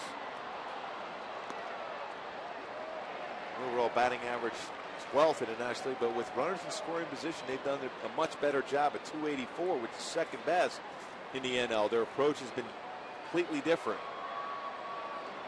Braves have made him work here in the 5th inning. 18 pitches in this frame by Pinheiro. Most he's thrown in any inning in this start. 0-2 rolls up the line. That's a fair ball. Trumbo's got it. And Pinheiro again works out of a little bit of a jam. We head to the bottom of the 5th inning. Halo's still on top 2-0.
Nothing here at the bottom of the 5th inning between innings. Mike Scioscia doing the teaching that he does with Hank Conger on that throw to second base. Like we mentioned earlier in the ballgame, a work in progress for Hank Conger. Has done a nice job to transition to a lot more playing time at the major league level, that catching position, and having a manager who was a very, very good defensive catcher. So you can work on things even during the course of the game. That release, he got underneath it and the ball sailed into nearly in the outfield, but Amarice picked him up. Sometimes guys can get a little too quick with the footwork and not put themselves in a good position to throw the baseball down. As Asturias swings on the first pitch and drills one out to straightaway center field. McLeod giving chase, and he can't get it. Asturias on his way to second. He is in there with a leadoff double. Nice effort on the part of Nate McLeod, who got a terrific jump on it and had it go off his glove. Asturias picks up his 12th double of the year. Well, over the years, McLeod has made some spectacular plays in the outfield, whether it was with the Pirates or the Braves. He was playing extremely shallow. A full sprint just off the edge of his glove.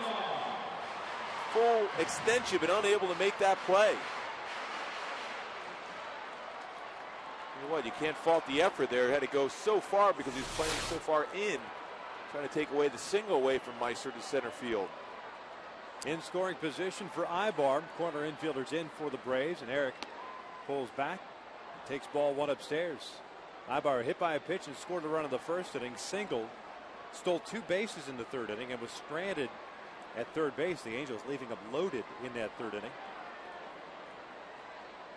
3rd time through the order now, and it's been eerily similar for Tommy Hanson as far as the pattern that he has developed.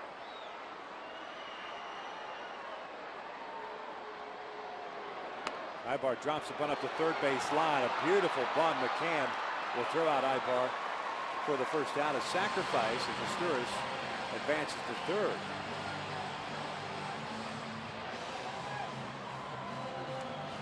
Brings up Bobby Abreu. Back in the first inning with Ibar on base. Got a pitch on the inside part of the plate with 2 strikes on him. Yanked it over the short wall in right field. His second home run of the year is the only scoring for the Angels for the Braves in this game. 2-0. Well, you try to go forcing the fastball inside. It's a dangerous pitch because if you don't get that in off the corner, see those results are going to walk him, not take a chance on him here. Bobby with a home run and a walk. This will be his second walk, the 5th for Hansen in the game. Braves start to get some action going in their bullpen as Scott Proctor's up now and loosening. I was talking about the pattern that Hansen has gone into. He faced 6 batters, top 6 in the order in the first, and then retired the side in order, the bottom third in the second, faced 6 batters again in the third inning, retired the bottom third in order in the fourth, and now gives up the double to Asturias, the sac bunt to Ibar, and the intentional walk to Bobby Abreu. And before Torrey steps to the plate, Roger McDowell's going to go out and pay a visit. Hansen's at 86 pitches right now. He's got 6 punch outs and 4 walks, although one of those walks intentional. Now Freddie Gonzalez has got double barrel action going towards Harrell. Yeah, part of left-hander. Part of the reason why McDowell's out there to give those relievers time to get ready, but also to refresh Hansen's mind as far as how he got Torrey out the second time as compared to the first time we hit that ball hard up the middle. Number of breaking pitches on the outer half the second time around. Torrey's just got to have some patience right here. Try to get a ball in the inner half, get that ball in the air to talk about getting those add-on runs to separate yourself from the opponent. Torrey had runners at second and third in the third inning when he struck out for the second out. A 1-for-2 game after that base hit in the first. Little infield back for Atlanta, looking for that double play ball, and Torrey swings through that slider. And the snowball's a strike. Torrey trying to pull that pitch again. That's what we were saying. That's the pitch you're going to go with. You just got to have patience. Just try to get a pitch, a fastball, preferably. If you get a fastball in the outer half, if it's up, he hits that ball well. But it's down, he has some troubles with it. He's certainly on that slider away. Abreu takes off. Torrey takes down low. No throw from McCann. It's another stolen base for Bobby. The Angels had a double steal in the third. Boy, just a big jump. No reason to throw that ball if you're McCann. If you throw that ball away, you're able to score. Meister is able to have a double steal there. We take the double play out of order now. Bring the infield in for Atlanta. There's Asturias over at third. The leadoff double for him. And Bobby over at second. Big lead for Abreu. The 1-1 pitch. Torrey swings and misses on that slider. First pitch slider. Next pitch, McCann wanted a fastball in. Hansen really didn't go in there with conviction. That was a sinking fastball down, and right back out with a slider. Almost a fastball into show. Try to see if we get him to swing a hard slider away once again. Anything other than that pitch would surprise me right now out of Hansen. Coming inside of the 1-2 is bounce foul. See, and that's the thing with Torrey. And Hansen right now, velocity-wise, hasn't been overpowering by any stretch of the imagination this evening. So if you're Torrey, you could look for that slider and still react on that fastball in just like you did right there. I mean, that's... Yeah, winning half the battle. The plan's got to be go up the middle or out to right field if that's what they're going to flip up to you on the outside part of the plate. Going back outside in the 1-2, he lays off this one. And it's 2 balls, 2 strikes. Track that one a little bit better. With the infield in, you have that ability, if it's a slider just high enough, you can flick it into the outfield, preferably the right field. Completely different mentality. If you got a guy on the mound that's blowing 95, 96 that can get inside with that fastball, it's difficult to look that breaking ball in and try to pull that fastball if he comes inside. 2-2, and that's a base hit into left field. Asturias will score. Abreu's being waved around. The throw from Hinsky is cut off. Torrey will get thrown out at second, but it's a 4-0 Angels lead. And pretty surprising pitch selection, but Torrey made him pay for that bad decision coming back in with a fastball. He went slider away, fastball in, slider away, fastball in. Of course, Torrey read that, took that slider away, tracked that very well, then came right back in with the fastball. Torrey with his second hit. 2 runs batted in, gives him 22 on the year. The bases are clear now with 2 outs.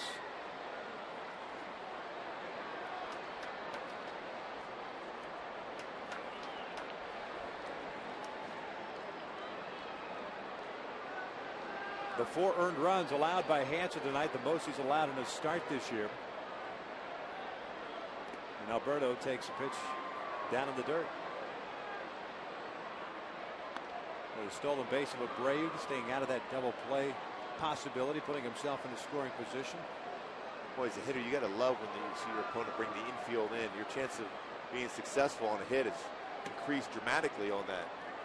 And I understand the thought process. If you're Freddie Gonzalez and the Braves, you got a Brave at the plate, left-handed batter versus facing Torrey Hunter. But you had to know in the back of your mind that Abreu wasn't going to stay there long. He wasn't going to stay at first base.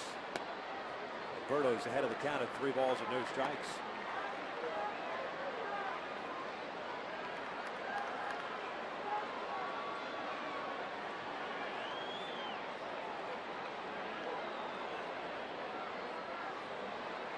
Conger on deck.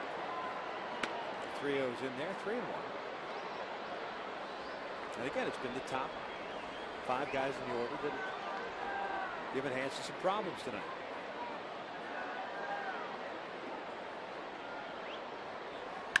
Oswald rolls over this one to Ugla at second base. And the inning comes to an end, but the Angels tack on 2 runs on a couple of hits. Leave nobody on base. 5 of the books, 4-0 Angels.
Time for the Coors Light Freeze Cam. A lot of things done well here by the Halos. Pinheiro, ground ball back, throws a low throw to Eric Ibar. Not only scoops it, able to keep his foot on the bag and get the force out and then turn over the first for a 1-6-3 double play. Excellent defense by the Halos tonight. That was our Coors Light Freeze Cam, brought to you by Cross Brew Coors Light. Yoel Pinheiro to start the 6th inning. Angels up by the score of 4-0. Pinheiro with a couple of strikeouts, no walks. But he's allowed 1 hit in each of the first 5 innings. Three of which have been leadoff hits. Prado takes a slider down and away. 1 ball, no strikes. Tommy Hansen, after the inning, firing his glove. I've done that once or twice, I think. You? It slipped out of my hand. Didn't the term snapper come from you? No? Allegedly. 1-1 pitch. Prado takes down low. 2 balls and 1 strike. 5 innings, 4 earned runs, 6 strikeouts, 4 walks. 1 was intentional. No action going in the Braves pen right now, so you figure Hansen will be coming back out in the 6th inning. Prado foul tips that one. It's 2-2. And again, he's the guy coming into this game. 39 hits allowed and 53 2/3 innings pitched. So not a lot of hits and didn't walk many batters either. Just 14 walks. 2-2 chopper toward third. Callaspo on 2 hops has it. 1 out. Sunday, May 29th, NASCAR on Fox moves to Charlotte, where Kurt Busch will try to defend his title and take home his 3rd checkered flag of the year. Coverage of the Coca-Cola 600 begins Sunday, May 29th, with the pre-race show delivered by Pizza Hut at 5:30 p.m. Eastern, 2:30 p.m. Pacific, in high definition on Fox.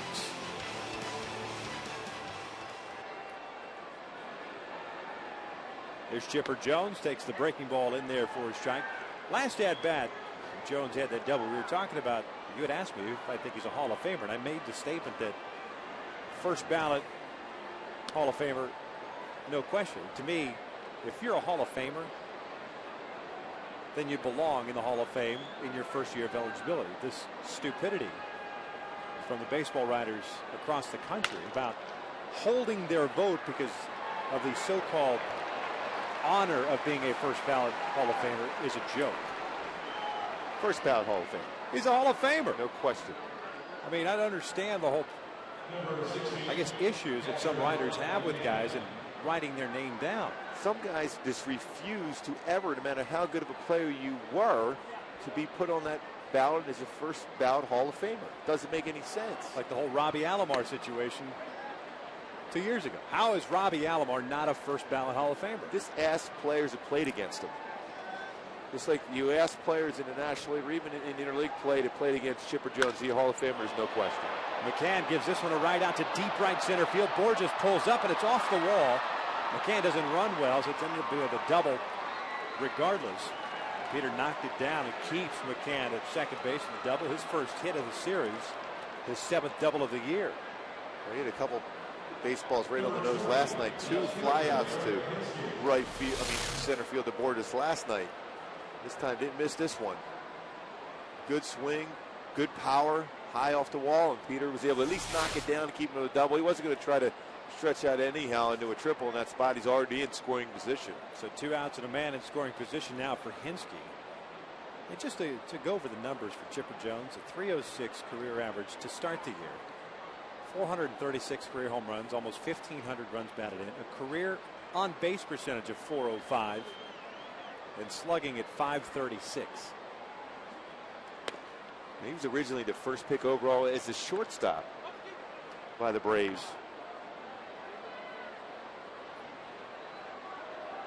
And he's missed some significant time due to some injuries. That's not fair having Hank Aaron on that list. I mean, when you put up a list like that, career home run leader for the Atlanta Braves, don't put anybody else behind Hank. Just put Hank. You got a long way to go to get you. You got no chance. No chance. Just Hank. That's it. You don't even have to put the numbers. Hank. 2-0 pitch to Hinske. It's in there for a strike, 2-1. That still looks funny. Yeah. That many home runs. Or just put 44 on there. Yeah, that's a good enough. Everyone knows that number after that. Hinske with a base hit in the second, hit a fly ball to center in the fourth, so 1 for 2 night.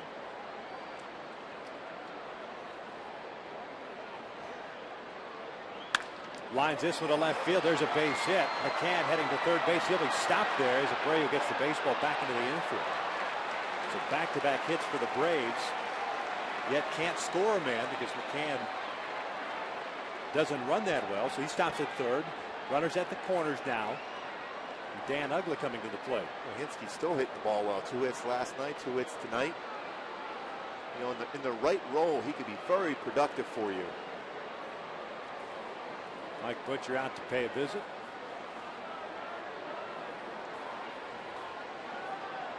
And he's one of those guys, too, when you look at it, yes, he would probably like to play every day, but he's better suited a couple days a week coming off the bench to pinch hit. He'd be very productive for you. Well, we were told yesterday that Jason Hayward was just going to miss last night, giving him a day off. We thought he was going to be in the lineup today, and that's why Hinske's back in the lineup. He's not. Apparently, on one of the last swings during batting practice, Hayward kind of felt a little twinge there. And we are told that the Braves will have an announcement to make after the game as to the status of Jason Hayward. So, doesn't sound good, but who knows? We'll wait and see. Well, that's why Hinske is playing now in his 34th game. He came in batting .358, 67 at bats. He had 2 knocks last night, 2 knocks tonight. Here's Uggla. Runners at the corners and 2 outs. Swinging first pitch. Callaspo's got it. Goes the short way. Thank you very much. The inning comes to an end. No runs, 2 hits. The Braves leave a man in scoring position. Angels still on top 4-0.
Casino, get your game on by El Pollo Loco. Get into El Pollo.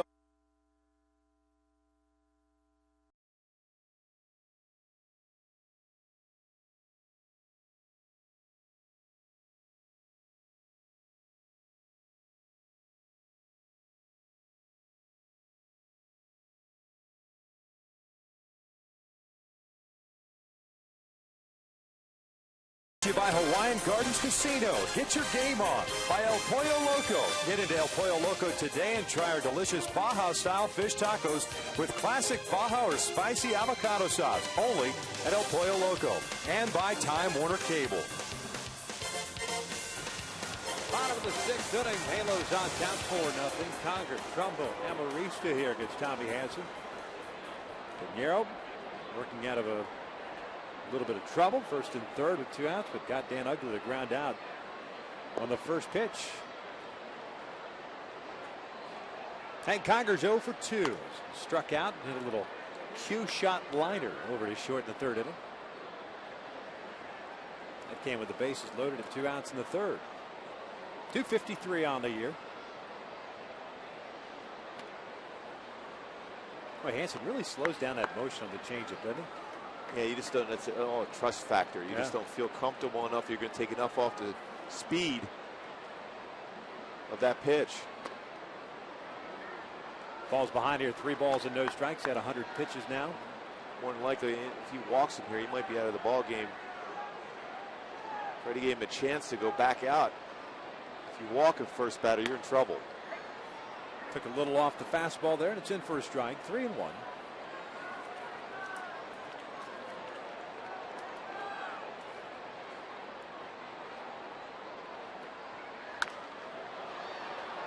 This one will find its place in the seats on the 3rd base side. It's a full count. Braves still have the same 2 guys up in their bullpen. Sherrill, the left-hander, Proctor, the right-hander. They were up in the bottom of the 5th, ready to go.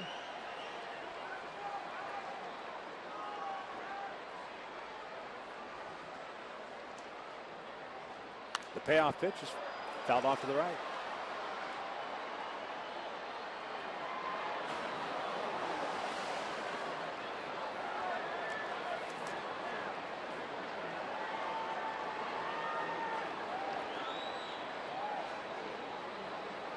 That's Souvenir.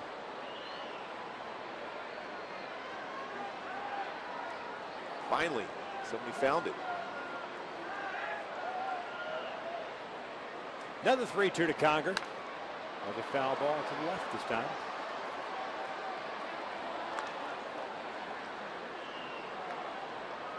That's quite not the fastball we anticipated. 93, 94. He's been settling really 88 to 90, occasional 91 on the fastball.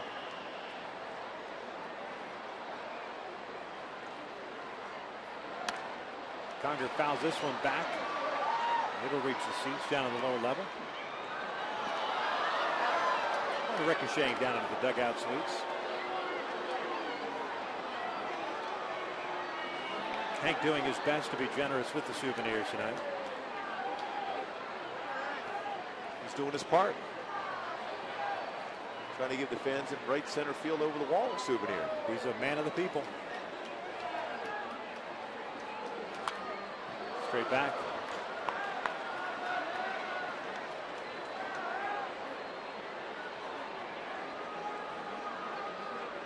Nine pitch at bat thus far. Trumbo on deck. Amarista to follow.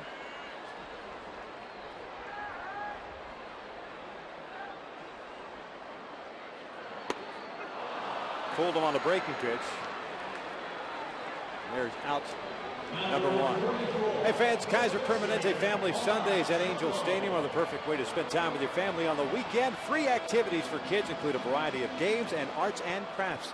The next Family Sunday takes place, you guessed it, tomorrow, 12:35 against the Bravos. To purchase your tickets, just log on to angels.com. Seriously? I'm not kidding. Tomorrow is Sunday.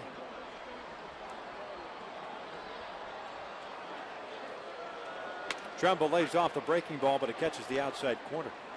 Did you have your Judgment Day or Rapture barbecue this afternoon? No. No? Didn't pay attention to it. Tried not to. You just avoided it? Yes. Fastball inside. It's 1 ball, 1 strike. Just closed my eyes for quite a while. Think we can get some of those Judgment Day t-shirts and memorabilia 75% off now? Yeah, I think so. Right? Yeah. Closeout sale.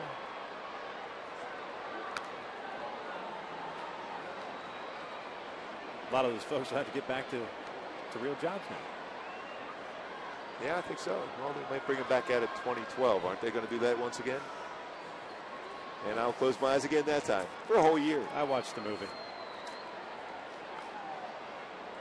Good movie? No. I didn't watch it. Are you afraid? Yes.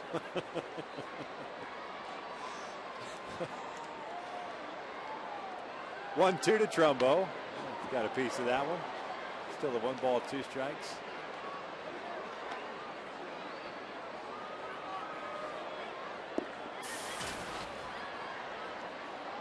Seven strikeouts for Tommy Hanson tonight.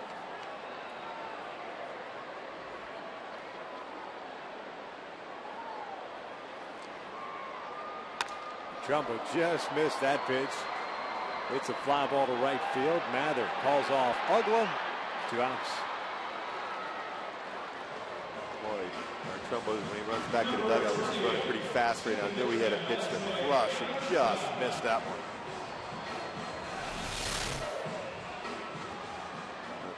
It's a 4-seam fastball grip. A true fastball right down the heart of the plate. That ball might have went a long way. Just got in enough. Here's Amarista, 0 for 2 with a strikeout and a fly ball to center field. This one's sliced down the left field line. Pardon me. With a fly ball to left field. Last time up. Amarista is certainly aggressive at the plate. With a jump on that first pitch fastball.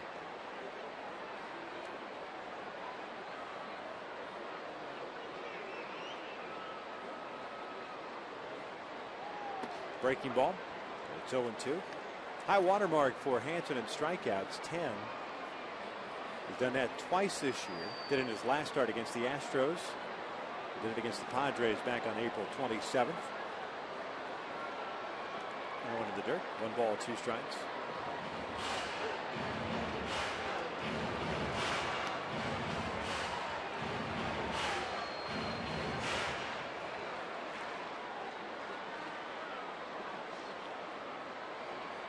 And he had been on such a good roll, too.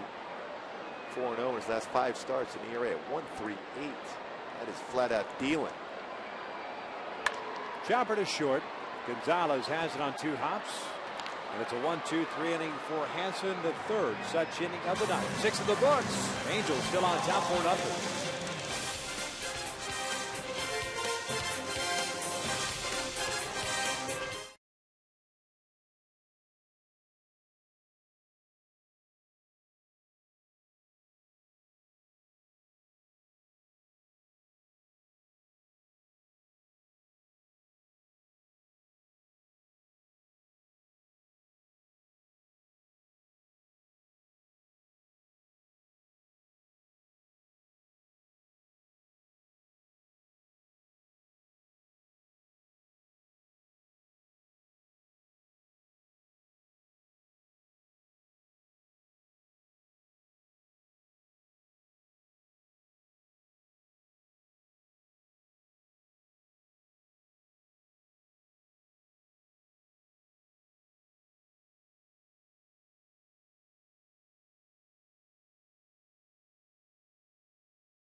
Pinheiro to face the bottom third of the order here. Freeman, Gonzalez, and Mather.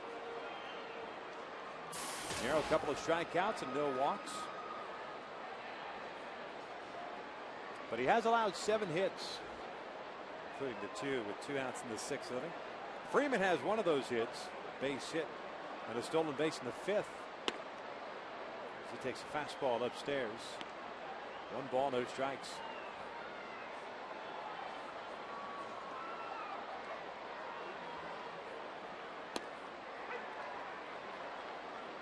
One ball, 1 strike. Freeman, a 2nd-round pick in 2007. El Medina High School in Orange.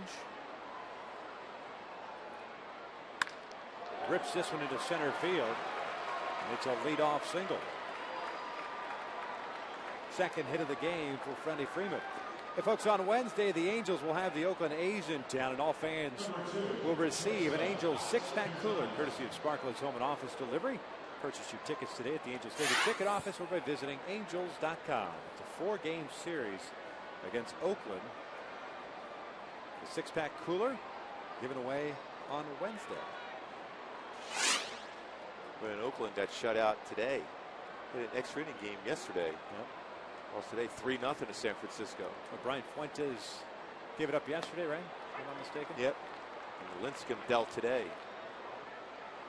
Alex Gonzalez is 0 for 2 with a strikeout and a fly ball to right.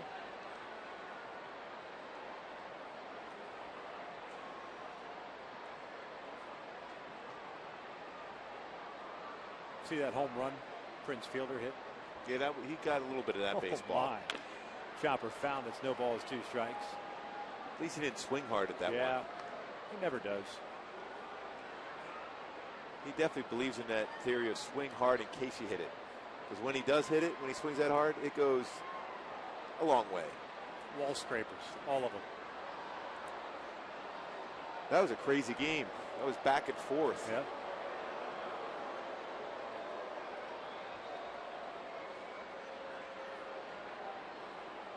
Pinheiro ahead of the count here at no balls, 2 strikes. Breaking pitch, line to left. He hung that slider. Abreu cuts it off. Freeman will stop at 2nd. 2 men have reached here to start the 7th inning for Atlanta. Let's see some action down in the bullpen. Quickly, Pinheiro again. It's been a battle.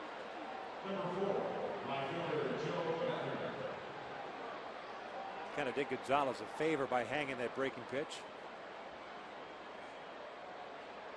In the trust theory Mike Scioscia has with Pinheiro, his ability to be able to work that sinker down and get a ground ball at an infielder, get 2 outs with it. Again, he's had trouble commanding that pitch. Did a nice job of getting in and out of trouble. You know, it's when you need that fastball to work down to get that ground ball. First man up for the Angels in the bullpen is Fernando Rodney. As Joe Mather steps to the plate. Mather 1 for 2. Base hit and a singles. He swings and hits one in the air to deep left field. Bobby Abreu is back at the wall, and it's a 1-1 lead for the Angels as Mather has just hit his first home run of the year, 3-run shot, and the Angels lead is now 4-3.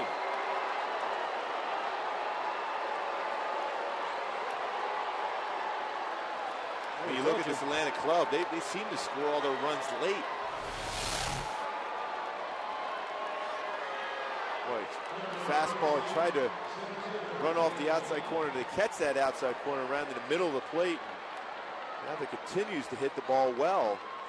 Here at Angel Stadium now his 4th hit, including that 3-run home run. McLeod takes a breaking ball down low. Hisanori Takahashi has joined Fernando Rodney in the bullpen.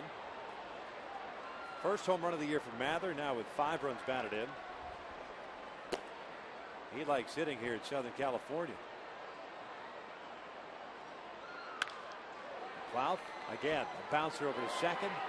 There's out number 1.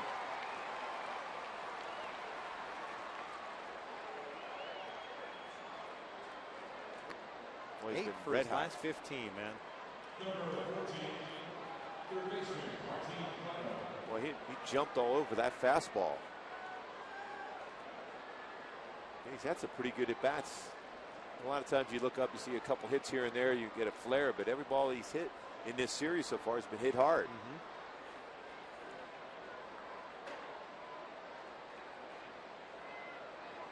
So 1 out, nobody on for Martin Prado. Takes a fastball down and in. Prado's 1 for 3. Had a base hit back in the first inning. It's popped out and grounded out since then. 10 hits allowed by Pinheiro. And we mentioned it before this inning that he's had some guys on base in every inning. He's worked his way out of it. Falls behind here. 2 balls and no strikes. Eric O'Flaherty is up and loosening.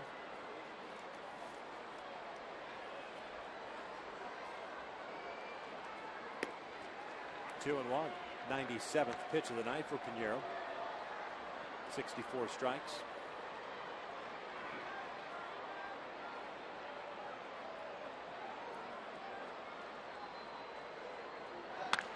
And Prado lines one to deep left field. Bobby giving chase, not going to get it. It's a ground rule double. And again, Pinheiro getting the baseball up in the upper part of the strike zone. The tying run is in scoring position. Look at him having a tough time. Pinheiro fighting that sink down today. Looks like she's going to go out there now. More likely that's it for Pinheiro. So Fernando Rodney is going to get called upon here with Chipper Jones coming to the plate. And Pinheiro will depart. 3 runs allowed in his 6th and a third. He's responsible for the guy at second base, but he departs with a 4-3 lead.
one out, a man in scoring position representing the tying run as Fernando Rodney gets called upon to get the last 2 outs. 6 in the 3rd innings, looking for career win number 100. He allowed his 3rd home run of the season to Joe Mather to put the Braves back into the game. Fernando Rodney pitching in his 21st game of the year, 2-2 mark, a 4.67 ERA. Rodney 17 in the 3rd innings, 16 hits allowed, 14 strikeouts, 13 walks.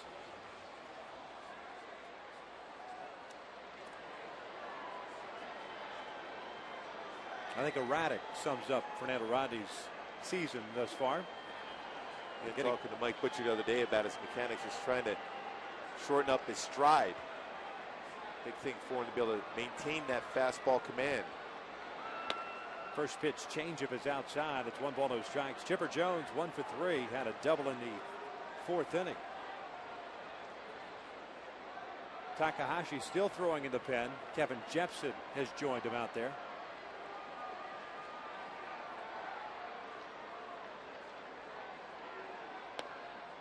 Goes with the off speed again. 1 ball, 1 strike.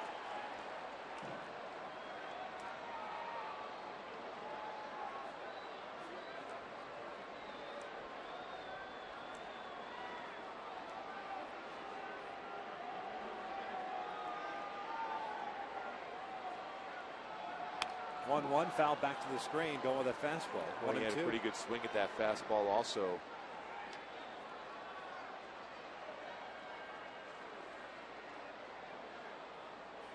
Well, with a hitter like Chipper Jones, all the success he's had throughout his career, you got to try to make him swing at the pitch down in the dirt if you can.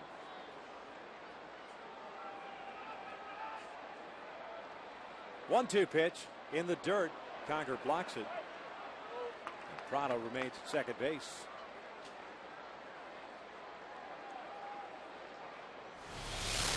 Like a slider, overthrew that one well in front of the plate. Nice job by Hank Conger to get his body in front, where Prado could not advance to go to third.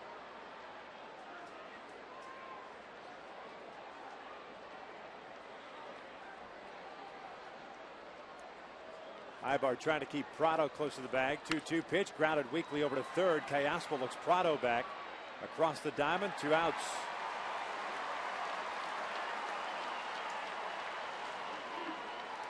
So Rodney gets the job done in getting Chipper Jones, and Hisanori Takahashi is going to get called upon here to try to get Brian McCann with 2 outs in the 7th. Another pitching change. The Angels still on top by the score of 4-3.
Chase. Deposit checks from your smartphone with Quick Deposit. Take a step forward and chase what matters. And by Jeep, the Jeep brand, now celebrating 70 years of legendary heritage. 2 outs here in the 7th. The Angels clinging to the 4-3 lead after the 3-run home run by Joe Mather off Joel Pinheiro. Hisanori Takahashi comes on in place of Fernando Ranu, did his job getting Chipper Jones to ground out. Takahashi pitching in his 20th game, 1-0 record of 4.82 ERA. Tak last pitched in Wednesday's game, went 2 innings, allowed no runs on 1 hit. Job right here, obviously, to get McCann to swing and pitches out of the strike zone, establish the fastball, get ahead of the count, and finish him off with that good sweeping breaking pitch that he has. He'll be facing Brian McCann, who's 1 for 3. McCann had a double in the 6th inning, his 7th of the year. That came off of Pinheiro as well. You get back-to-back lefties here in McCann and Hinsky. Martin Prado, the man at second base, representing the tying run. Amarista deep at second base and actually into the outfield grass and shallow right eye bar. Shady McCann toward the middle.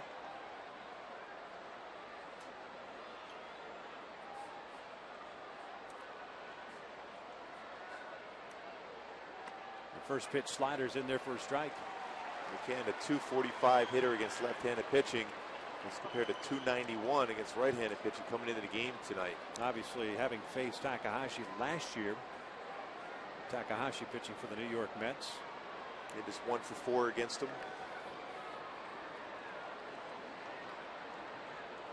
The 0-1 pitch outside. 1 ball, 1 strike.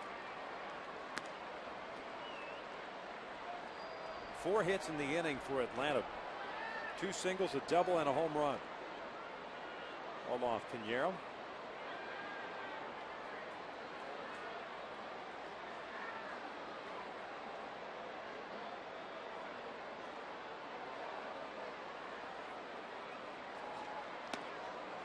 Two balls and 1 strike.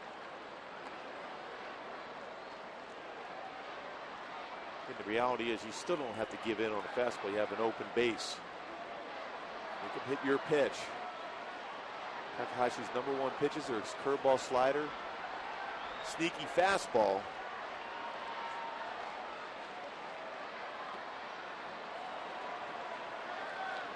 And it's 3 balls and a strike now.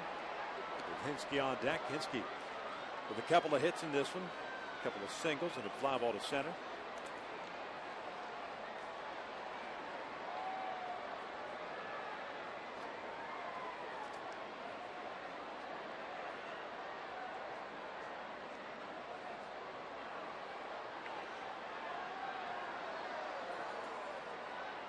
Three-1 to McCann. Takes a strike, full count.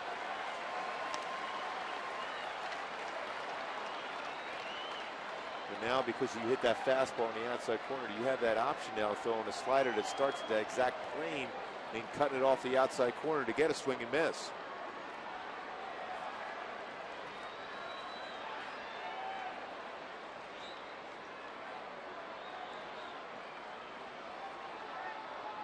McCann, tired of waiting, backs out at the plate. Now Conger and Takahashi going to talk things over. It looks like O'Flaherty will be coming on in the bottom of the 7th for Atlanta. He's been very good for him. Tough lefty. Yeah, the Halos have 9-1-2 in the bottom of the 7th inning. Borges stirs an eye bar.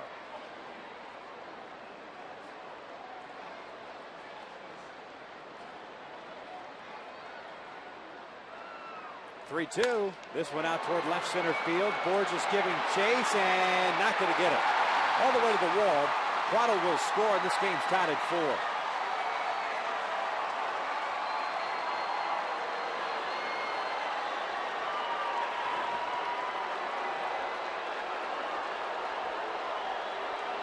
McCann's got such good power in both the right center and left center. Went with the fastball there. Try to sneak that one away, but that's just a great job of tracking the baseball. The pitch before was on the outside part of the plate. Then you have that option to go with a slider in that same plane to get a swing and miss.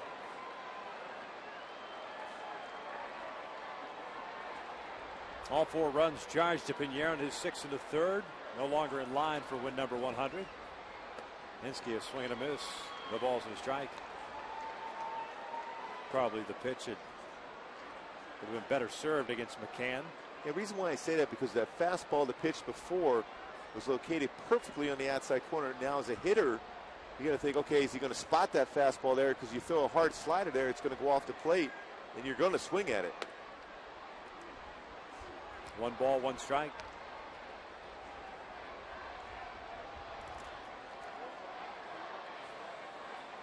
McCann with his second double of the game stands at second base. 2 outs here in the 7th.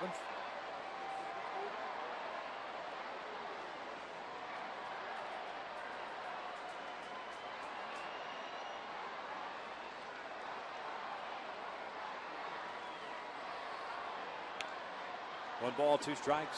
All 4 of the Braves' runs in the first 2 games of the series coming here in the 7th inning.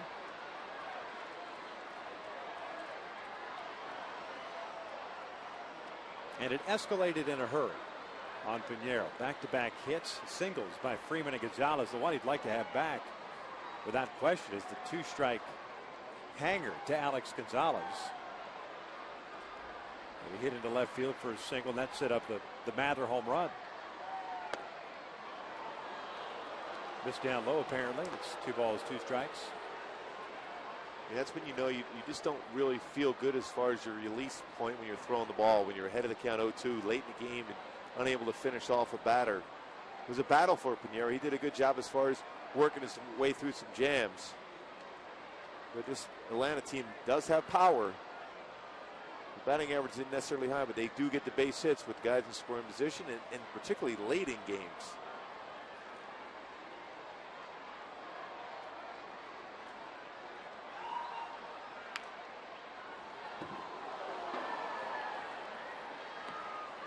Kevin Jefferson's been up for a little while. He's ready to go.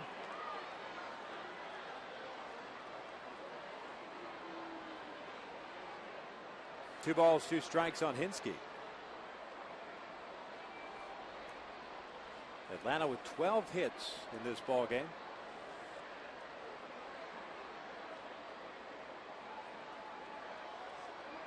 Swing and a miss. 1 batter, too late. The Braves score 4 times here in the 7th inning stretch time here at the Big A. We're knotted up at 4.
Seasons an Angel favorite, including his incredible rookie year in '86 when Angel Stadium turned into Wally World. We were playing the Tigers, and my first at bat, I'm walking up to hit, and out rolls this huge sign in right field that says, Detroit Tigers, welcome to Wally World. And it stuck, and it was wonderful.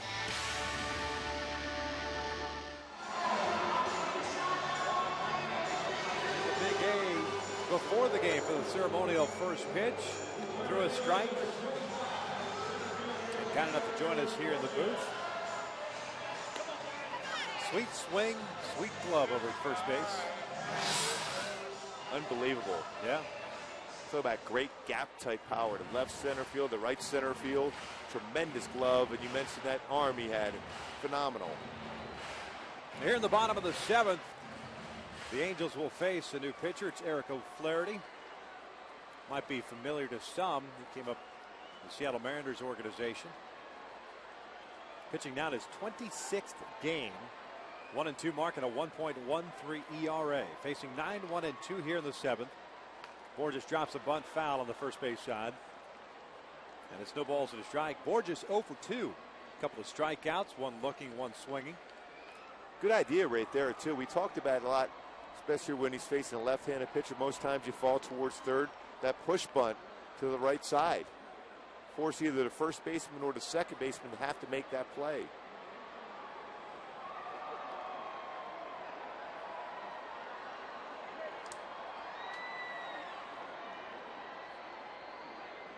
The 1 pitch.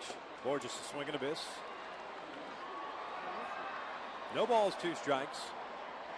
O'Flaherty 1-2 mark with that 1.13 ERA. 24 innings, 18 hits, 25 strikeouts and 7 walks. Opponents hitting .209 against him. A waiver claim from the Mariners as Borges pops it up on the infield. McCann coming out. Prado coming in. It's Prado, and he lets it bounce foul. A little miscommunication there.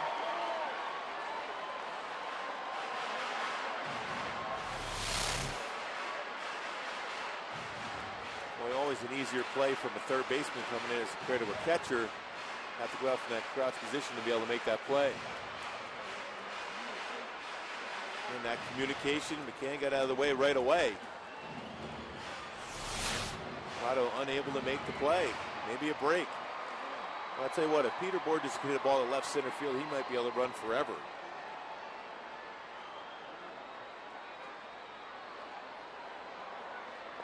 Lays off that pitch, and it's 1 ball, 2 strikes. McLeod shading Borges to the opposite side toward the alley in right center field.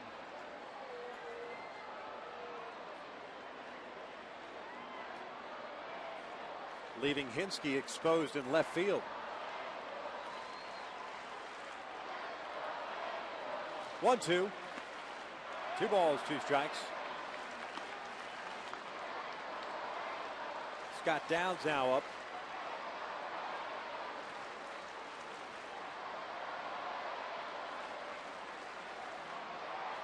Hansen 6 innings tonight, giving up all 4 runs.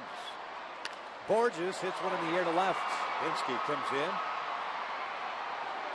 and will put it away for the first out. Hey, subscribe to MLB.tv today to see every Angels game live or on demand on your computer and your favorite devices. MLB.tv Premium lets you enjoy HD quality home and away coverage, multi-game view, and the ability to pause and rewind live games. Visit Angels.com to order and get more details. MLB.tv Baseball everywhere. So 1 out for Meiser Stirs here in the 7th. Flaherty's fastball is upstairs. Meiser 1 for 3, had a double with a run scored to the 5th. This one fouled back just below us. 1 ball, 1 strike. So Flaherty now in his 2nd full season.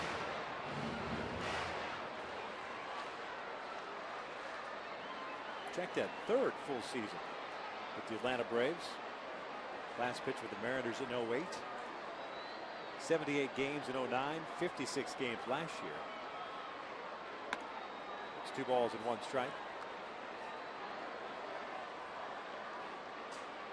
At a Walla Walla, Washington. 2-1 pitch. 3-1. Boy, they have the same outfield setup as they have for Peter Borges for Meiser Stirs, too. Man, he's done a lot of either breaking pitches or fastballs in the inner half. That's a great opportunity for Meiser to hit that ball in the alley left center. And he walked him. A 1-out walk puts a man on. We'll bring up Eric Ibar.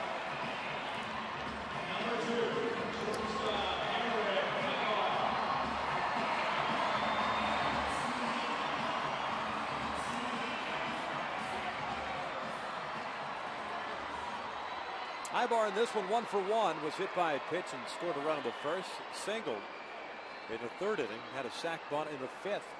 Also stolen 2 bases.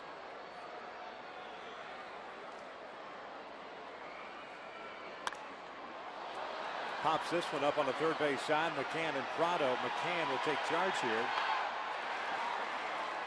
2 outs.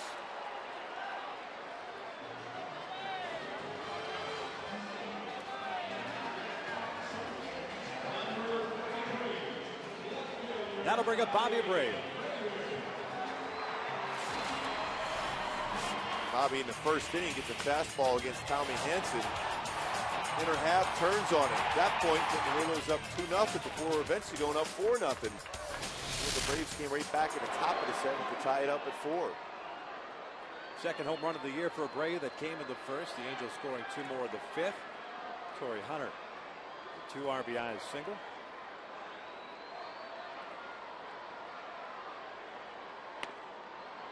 First pitch is in for a strike.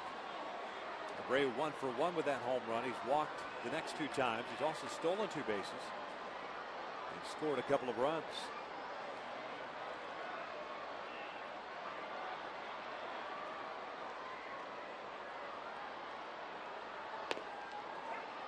In there for a strike. Abreu thought that pitch was down. It was 0-2.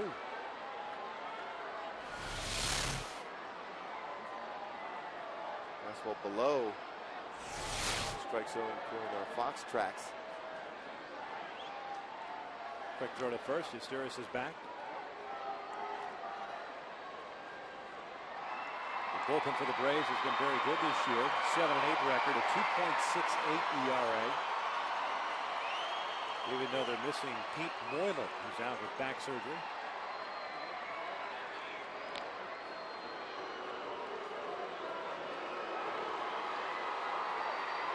Guys that they have in their pen could certainly shorten the game up.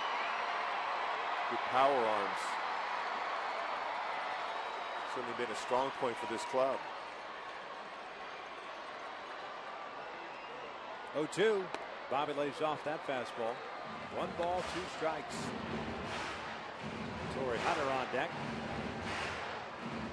The Braves in the 8th inning have Ugla, Freeman, and Gonzalez coming up, 6, 7, and 8. More than likely to face Scott Downs.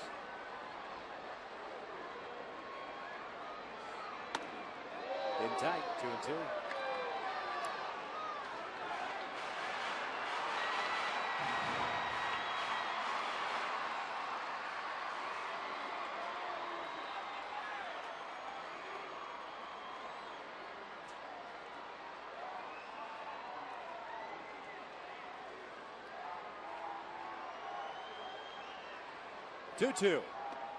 Breaking pitch, down and away, full count.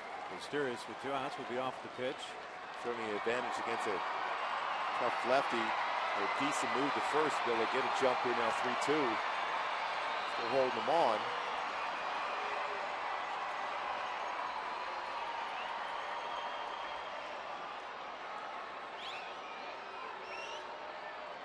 Time is called.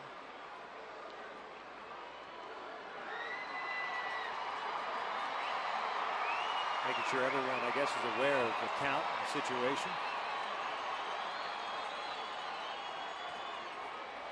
The Braves opt to hold Esteros at first base with a left-hander in the batter's box. Esteros goes and Bobby fouls it back. You know, a lot of times you'll see a first baseman play just in front of the runner, or just behind the runner, keep him close. So that hole between first and second, man. Easy able to go first to third. At the very least, with a decent jump, gets down in that corner, all of a sudden you get that go-ahead run. Meiser takes off again. A 3-2 is fouled off to the left.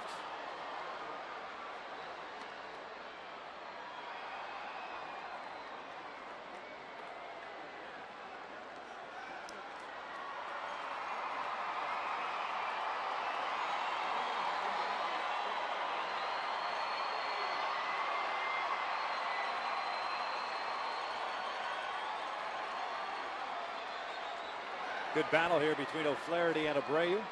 Again, as Sturz goes, the 3-2 broken bat bouncer right back to the pitcher.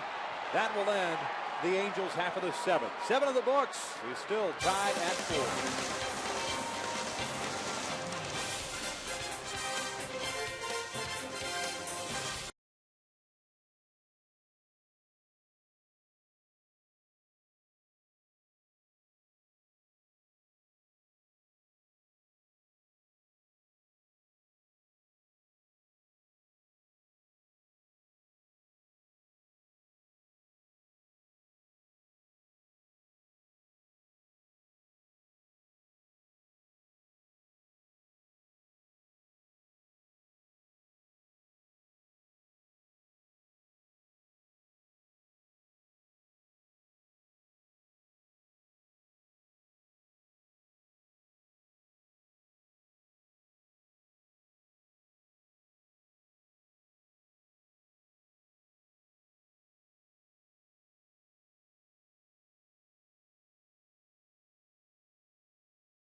On the night, Bobby Abreu, 2-run home run of the first. Torrey Hunter, a 2-run single. That came in the fifth, giving the Angels a 4-0 lead. But the Braves came back with 4 runs on 5 hits in the 7th inning to tie things up and knocking Pinheiro out of the game and keeping him at 99 career victories. 6 in the third, 11 hits, 4 earned runs for Pinheiro. It all blew up for him in that 7th inning. Scott Downs takes over here for Hisanori Takahashi. He'll be facing Dan Uggla, Freddie Freeman, and Alex Gonzalez. Takahashi gave up the double to Brian McCann that scored the tying run. That was Prado in the 7th before striking out Hinsky. Uggla's 0 for 3. Reached on a fielder's choice in the 2nd. He's grounded out the next 2 times up. Downs delivers a strike on the outside corner. Scott pitched Thursday, saddled with the loss in that one, went 2/3 of it, and he gave up 2 hits. And of course, that was that fly ball that Torrey lost in the sun. Pinheiro got credited with a base hit. This one's bounced right back to the left-hander. 1 out. Tough one to lose. Well, especially when you make a good pitch and get a pop-up like that. Down the veteran, bounced back very well. He does a great job of fielding his position also. See right there, able to make that play and make that throw across quickly. A lot of ground balls as he sinks that fastball away against right-handed batters, and if they stay with it, they'll hit the ball back up the middle often against them. Here's Freddie Freeman. Got some pop in his bat. Got to be careful with him. 2 for 3, couple of singles. A stolen base and a run scored. First pitch is down and away.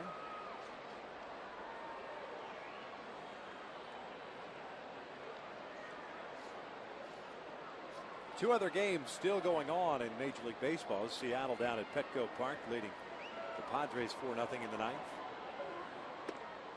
Downs falls behind here at 2 balls and no strikes. And then out at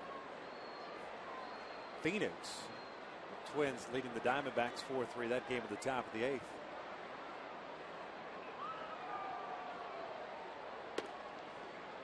Three balls and no strikes.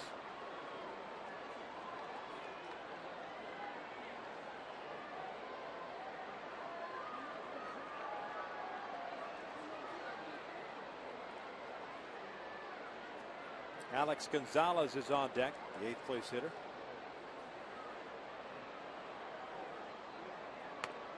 Three and 1.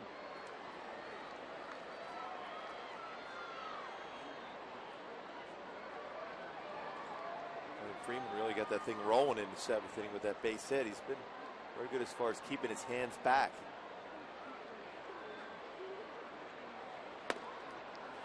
Missed outside. He walked him. So 1-out walk puts a man at first for Gonzalez.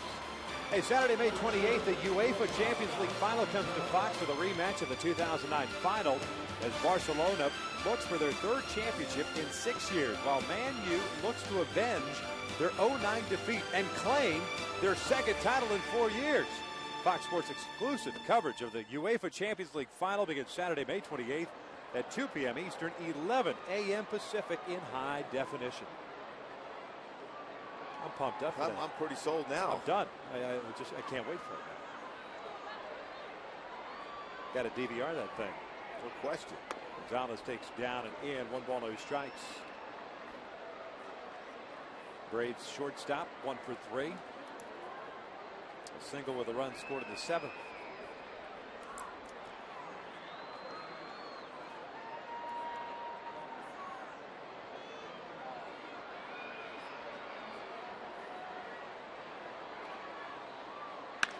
Shoots one out toward right field, chasing Torrey back, still going back, and he will make the running catch. And Freeman heads back to first. There are 2 outs. Good read on that ball. It was hit well. Gonzalez has got good pop. 13 extra base hits on the season, and Torrey read that one very well off the get-go. Quick first step by Torrey Hunter, was able to make that play. Just got back, read it well, never took his eye off the baseball, looked into his glove. And Gonzalez not known to be one of those guys that likes to hit the ball the opposite way. So as an outfielder, right fielder, you're not anticipating the ball being hit that far the other way. So 2 outs. Freeman still at first. Here's Joe Mather. A 2 for 3 game. A single and a home run. A 3-run blast his first of the year. His first since 2008.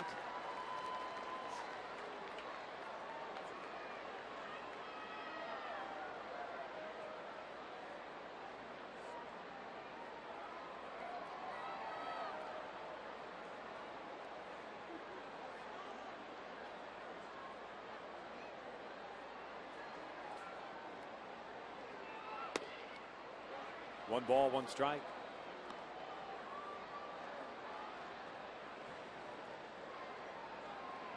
Pinheiro 6 1/3. Rodney and Takahashi each 1/3 of an inning. And a walk Now by Downs. Downs, the first walk. Yep. Any Angel pitcher is allowed to land in this series so far. Back toward the middle, and Joe Mather doesn't want to leave Southern California. Freeman will stop at second.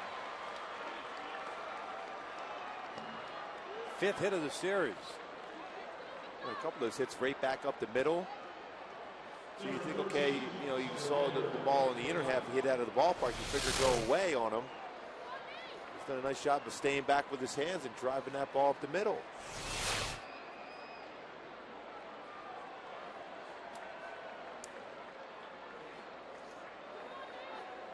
So McLeod will step to the plate now with 2 outs. Runners at first and second.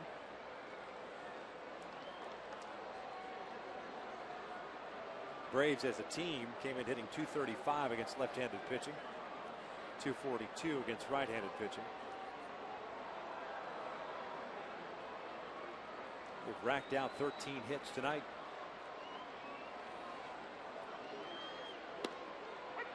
Good fastball on the inside corner, 0-1. McLeod 0 for 4. Did reach once. That was on the error by Amarista, his first in the big leagues.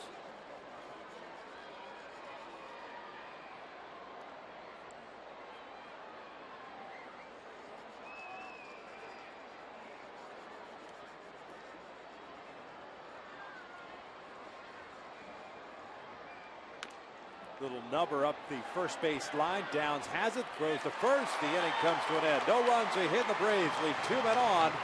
We're here to the bottom of the 8th inning. Hunter, Cayasco, and Conger coming up. Tied at 4.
his wife Ann, his daughter Taylor, to be with him. His 1,000th career victory as the manager of the Angels. What an accomplishment when you think about it. All the same club. So he's pretty excited about it. 1,003 now. Yeah. 825 in the loss. Averages 89 wins per year. Looking for win number 1,004. Here in the bottom of the 8th inning, Torrey Hunter, Alberto Callaspo, and Hank Conger to face the left-handed fireballer, Johnny Venners. This guy lives in the mid-90s. That one is down low at 96 miles an hour. Venners a 3-0 record, a .68 ERA. Pitching in his 26th game. He's allowed 9 hits. Torrey chopping one right back to the left-hander. 1 out. Boy, with cut action, too, on that fastball at 96. Opponent's only hitting 107 against him. 26 punch-outs and 26 of third innings pitched. Because of the type of stuff he has. Also just 7 walks. Eric O'Flaherty went 1 inning. Walk demand, all zeros. There's Callaspo, spins around, hit from the right side for the first time tonight. 2 walks and a ground ball to second, so he's 0 for 1. The pitch is up and away. Venners last year went 4-4 with a 1.95 ERA in 79 games for the Braves. This one chopped to short. 2 hopper for Gonzalez. 2 outs. Venners led all Major League rookie qualifying relievers in ERA, strikeouts, holds, appearances, and innings pitched. Tied for second in opponent's average at 203. Not bad for a 30th round selection in 2003. It's pretty good scouting. Yep. Had Tommy John surgery back in 2005. Pitch down and away. It was a sinker at 97. Yeah, he turns that one over and he cuts a fastball at 96, turns it over at 97. Conger chopping this one to short. Very quick inning for Johnny Venners. The Halos go down in order. 8 in the book, still tied at 4.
Station Tayo Cruz will kick off the post-game summer concert series presented by SRS Labs in association with Budweiser.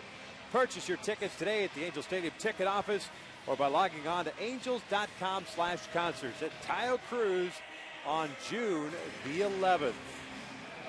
So looking forward to it. No question. Can't wait. You can wear your jersey to the concert. A Jared Weaver jersey? Yeah. Oh, no doubt. Why would I not? Why would I not? Absolutely. Here in the 9th inning, Jordan Walden comes into the game. A 4-4 tie. Walden pitching in his 21st game. 0-1 record and a 3.26 ERA. Waldo's got 7 saves on the year. 19 1/3 innings.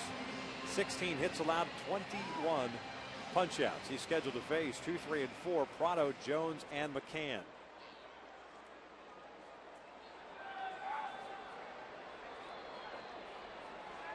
Walden hasn't pitched since Monday's game. That was that 5-4 victory in Oakland. Went 1 inning, allowed 1 run on 2 hits. And for the first time this year, we're seeing the clean-shaven Jordan Walden. As Prado takes a fastball up and away. Prado 2 for 4, single and a double. He's popped out and grounded out.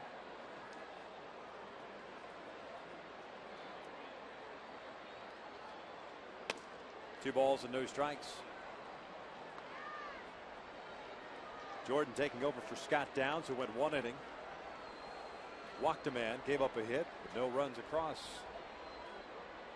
The Angels with 2 on the first, 2 on the fifth.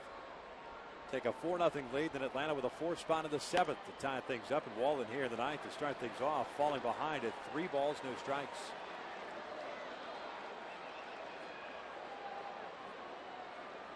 Trying to be too fine with that 96-97.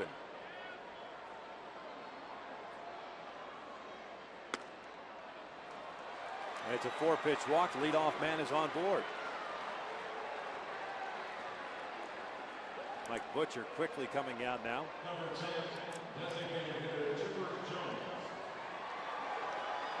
Saw this a little bit with Jordan. Went through that stretch of unable to locate the fastball. Like you said, trying to paint with that fastball. I mean, it's a perfect example of what Venners just did, living at 96, 97 miles an hour, right over the heart of the plate, let the movement work. That's the key for, especially when you throw that hard and you're blessed with the ability to be able to have the fastball not only that firm, but also move. So you go to the middle part of the plate and trust there's going to be enough movement. You're going to take the sting out of the bat. At the very least, it'll be a ground ball and not be able to square it up against you. You don't help yourself out, though, with the walk.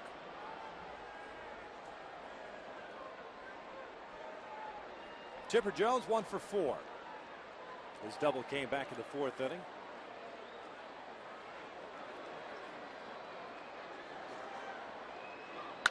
Swings and lifts a fly ball to left, playable for Abreu. He'll make the catch. Prado's tagging. Here comes the throw from Abreu, and Prado is safe at second. Amarista can't believe it. Very good throw by Abreu. Pulled Amarista off the bag just slightly, but Alexi got back to him by his reaction. You would think that the glove got there before the hand. The question is whether or not the hand got around the glove. Or if he was able to keep his hand or foot on the base. Aggressive base running on the part of Martin Prado, taking a chance on Bobby Abreu. Well, you can see an angle right here. His whole body went off the base. The hand originally coming in. Tag is applied. That's right not there. even close. Not even close. That's not even close. How can an umpire be that close to a play and miss it by that much?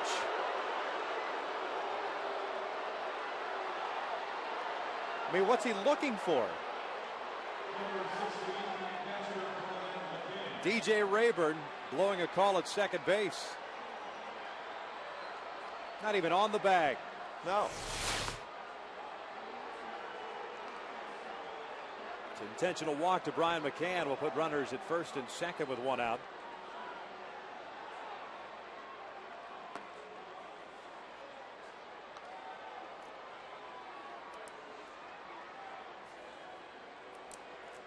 And umpires sometimes wonder why fans are so critical. Especially, I mean, he put himself in great position. He's right on top of the play. There's the intentional walk. Prado trying to do that swim move. Nowhere near the bag. And he's not even close to the base. Now is when he hits the bag.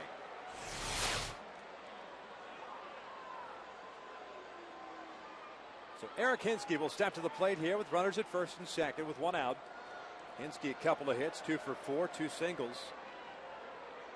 Struck out against Takahashi. First pitch in there for a strike.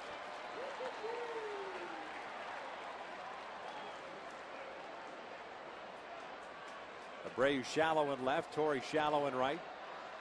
Borges at normal depth in straightaway center field. Breaking pitch. Nice job by Conger. They asked on the appeal. Knight says he did not go. So it's 1 ball, 1 strike.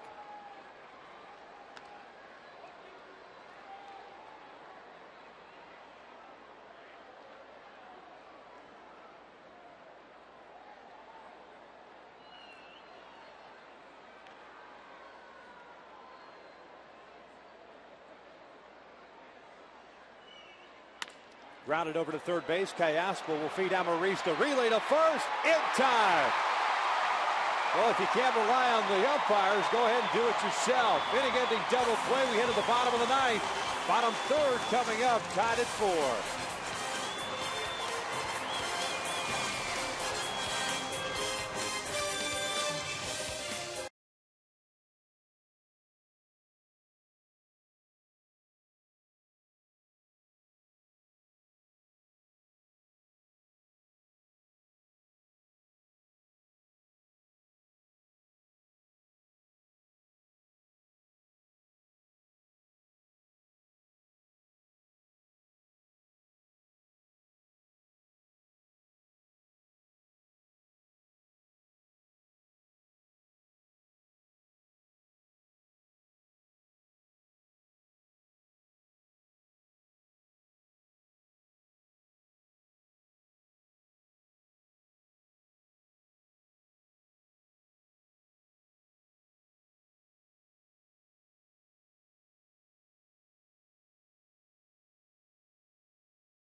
Look at our American Airlines upcoming schedule as it pertains to this series finale tomorrow afternoon at 12:35. Derek Lowe going for the Atlanta Braves. Tyler Chatwood on the bump for the Angels. Derek Lowe, Mr. Ground Ball himself, sinking fastball. Chatwood trying to make that adjustment last time out. Struggled again. It's all about taking the breath out on the mound. Get back to where you need to be as far as hitting your spots. Nasty fastball himself, good breaking pitches, and using that changeup early in the game. Johnny Venner's back out there for the Braves, facing Mark Trumbo. The fastball is outside for ball 1. Trumbo, Amarista, and Borges, the scheduled 3 guys. Venner's at an easy 1-2-3 8th inning. Trumbo 0 for 3. Is ahead of the count now at 2-0. Mark with a comebacker to the mound, a fly ball to left and a fly ball to right. And a great fastball count. We're seeing a lot of fastballs out of Vetters right now. Fastball again in. Mark chasing what would have been ball 3. It's 2 balls and a strike. He's able to turn over that fastball and still get tremendous velocity on it. That's a sign he wants him to turn over the fastball again. Kind of glances back to the landing area. It's 3 balls and 1 strike. Venners was a starter coming up through the minor league system. And they got converted to the bullpen right away last year. Worked out pretty good for him and the Braves. 3-1. Outside, leadoff walk. Potential winning run is on base as Alexi Amarista will come up. Here's a nice little tough task for you. Alexi, you're a left-handed batter. You got to go face Johnny Venners at 95, 96, 97. We need you to drop one down. With a lot of movement. A lot of movement. He's probably asking, hey, is there any way you can throw that fastball? It's all right if you throw it 96, but just straighten it out a little bit so I can bunt it. Get it over 96 mile an hour fastball.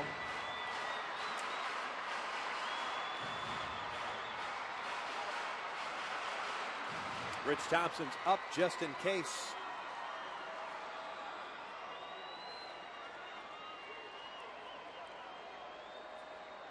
Prado in on the grass at third base. Amarista squares and drops a bunt. That's a fair ball, and Amarista's not running. That's going to be a double play.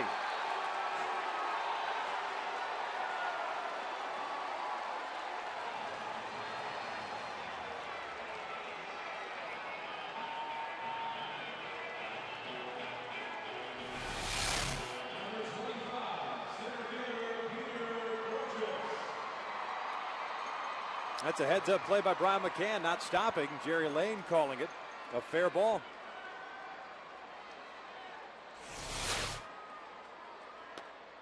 Swing and a miss by Borges. No balls and a strike. Peters 0 for 3, a couple of strikeouts and a fly ball to left. Quickly 0-2.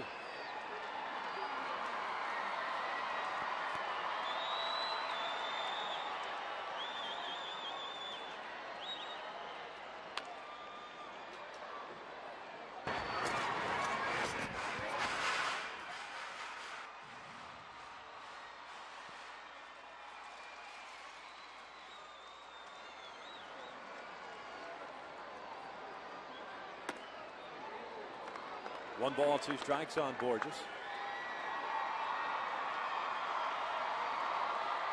If you're Peter Borges right now, you just got to think in terms of contact.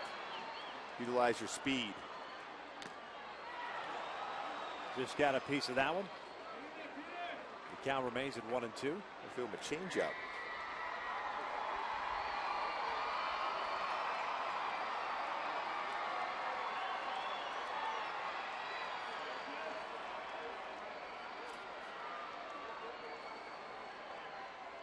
Borges chopping this one back to the left-hander. And the inning comes to an end. What started off so promising with the leadoff walk ends very quietly. Extra innings once again. We're tied at 4.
Once again, Bobby Abreu in the first inning started off with a 2-run home run. It looked good there for the Halos. Corey Hunter with a big base hit at that point. The Halos at 4-0 lead. Looked comfortable until Joe Mather gets that fastball up. 3-run home run. Eventually they tie it up on a great swing by Brian McCann, the right center field, on a tough pitch by Takahashi. Tied it up at 4, and that's where we're at for another extra inning ball game here at the top of the 10th. The 11th extra inning game that the Angels have played in their first 47 of the year. Halos 4-6 in extra inning games this year. And Rich Thompson comes into the ball game to take on Dan Uglin. Freddie Freeman, Alex Gonzalez, 6, 7, and 8 for Atlanta. The first pitch, sliders in there for a strike. Jordan Walden, by the way, went 1 inning. He pitched the 9th, threw 12 pitches, 3 strikes. He walked 2 and allowed no runs. Got the double play to end the 9th inning. 0-1 pitch to Ugla. Swing and a miss. No balls, 2 strikes. That's the beauty of throwing a strike. You can get 2 outs with 1 swing of the bat if you keep that ball down. We talked about that trust value for Jordan just with that fastball. With that type of life on it, work down in the zone, you're going to get a lot of those ground ball outs.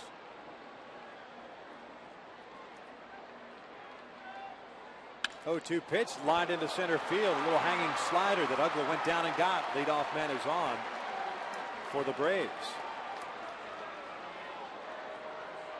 First hit of the series for Ugla. That's one when you're head 0-2, you want to bounce it in the dirt. He has a very good breaking pitch normally. Rich got that too much of the plate. Rich struggled with his control the last time out. That was that 14-0 game on Tuesday against Oakland. When an inning and 2/3 allowed just 1 run, but command of the strike zone was not there. He walked 2, forcing in a couple of Kevin Jepson's runs. As Freeman pops one up on the third base side, it'll land in the seats. No balls and a strike.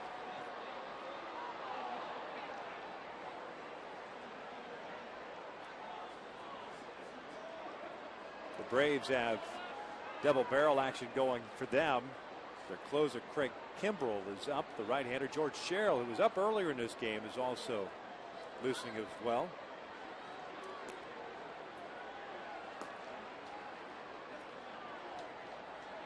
Freeman's 2 for 3 with a couple of singles.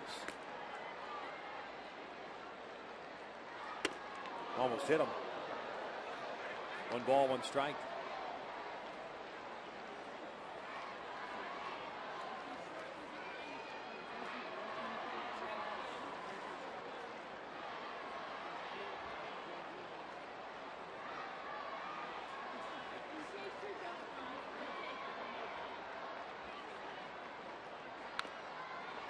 Good movement on that pitch.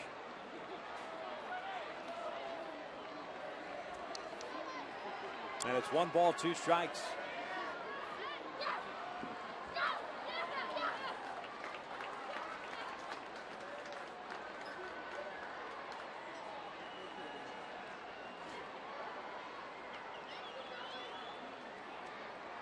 Short lead at first for Ugla. Freeman takes a breaking ball, called strike 3. Down he goes for out number 1. That's that nasty one that Rich Thompson has. Look at 12-6 variety. You like that back leg action, trying to see if it would hit him in the kneecap? He tried to work it. He tried. It's a good move. Just a little bit short.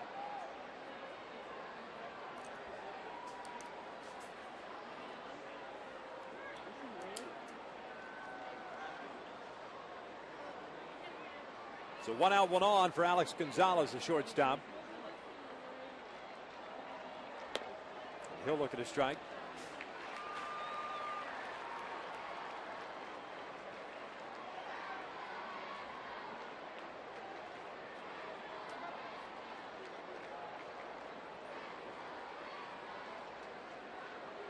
Gonzalez 1 for 4, had a base hit with a run scored in the 7th. Swing and a miss. 0-2 the count.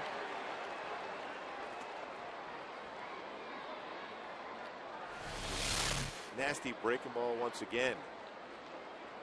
Now you have that option of going right back out there, leaving a little bit further out.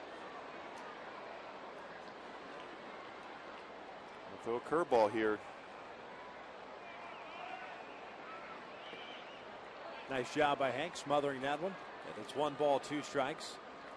4 runs, 14 hits, 10 left on for Atlanta. 4 runs, 5 hits, 1 error, 5 left on for the Angels. Still a good spot.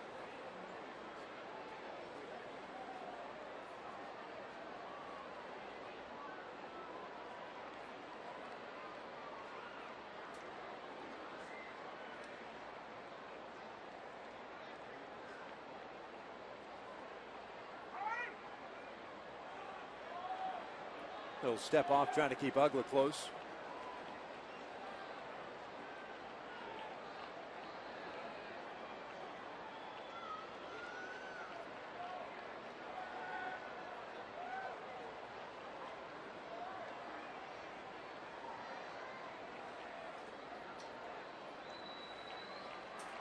Upstairs. 2 balls, 2 strikes now.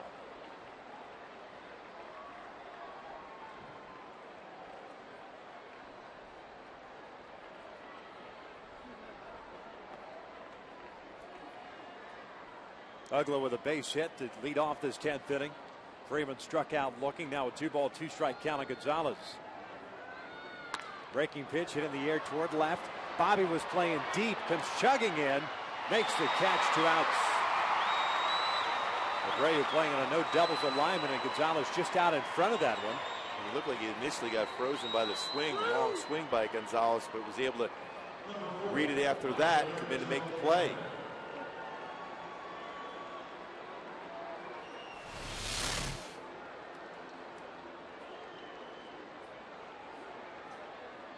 Apparently Alex didn't like Rich's throwing a curveball time and time again. I always love when the batter would say that. Challenge me, throw a fastball. I said, I will as long as you make an out with it.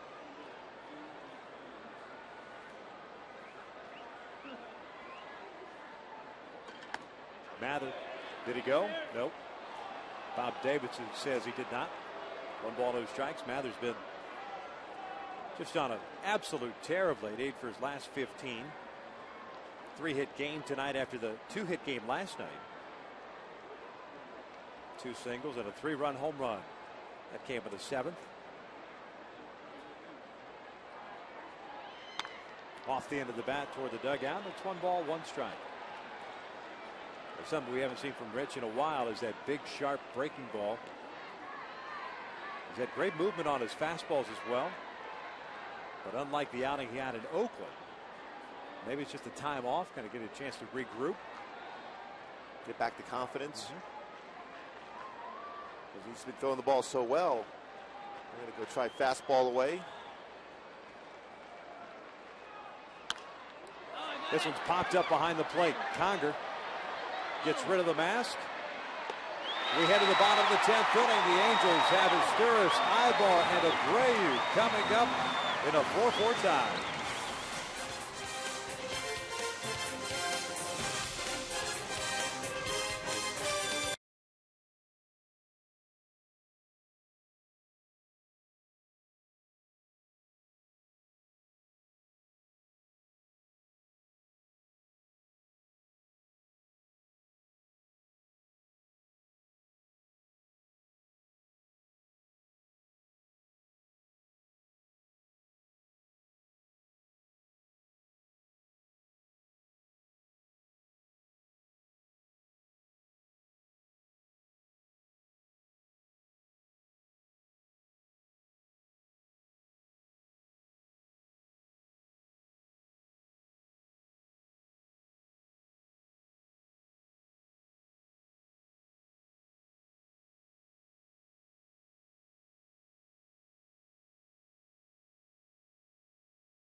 Coming up here in Asturis, Ibar and Abreu facing the new pitcher on the mound for Atlanta.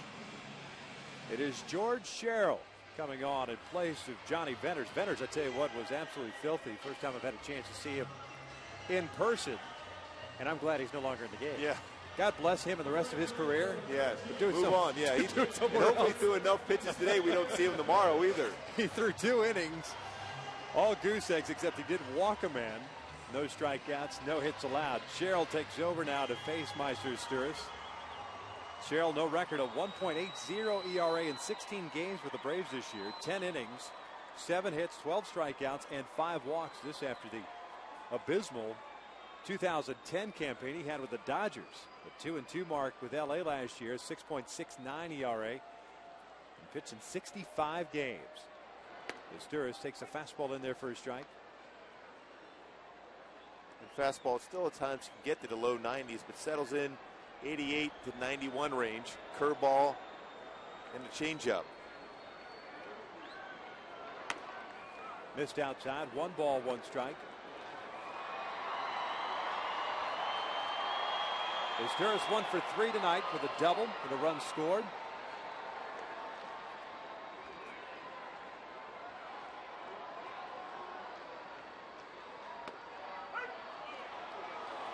A strike.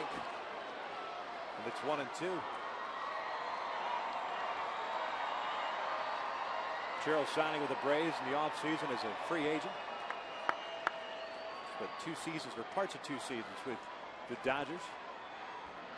Meister cues this one up the first base line, and that is foul. The count remains at 1-2. Originally coming up in the Mariners organization. Got to the big leagues in a hurry, too. In his second year of professional baseball. That was in 2004.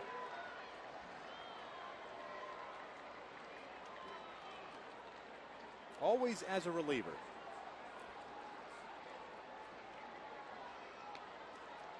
And closed there for a while when he was with Baltimore. 31 saves in 2008. 20 the next year. Masturis pops it up on the infield. McCann coming up the line. Freeman comes over, and it's McCann making the catch for the first out.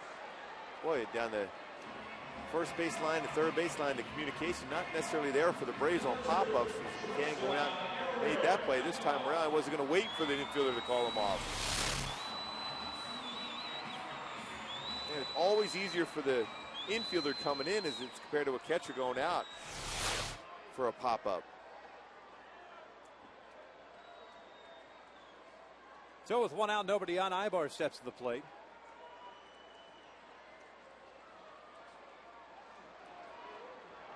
One for 2 night. Drops the bunt foul. And it is 0-1. The Angels, since that 5th inning, when they scored the 2 runs on the base hit by Torrey Hunter, we've had 2 base runners, both via the walk, and both have not advanced beyond first base. That was in the 7th as well as the 9th as Ibar takes strike 2. 85-mile-an-hour fastball there from Sherrill.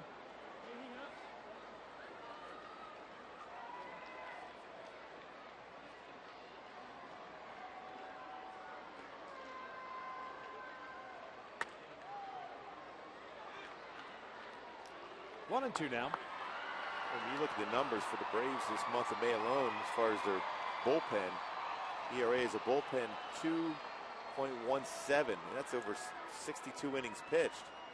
75 punch-outs during that time, so they've been very effective. Ibar strikes out, swinging, 2 outs.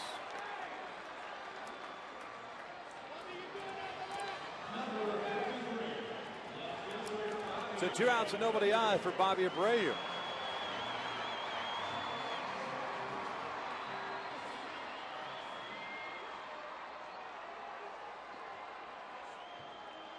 Bobby tonight 1 for 2, home run.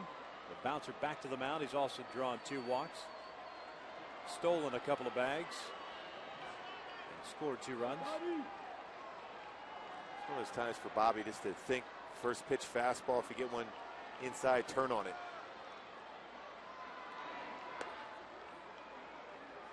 Sherrill falls behind at 1 ball, no strikes.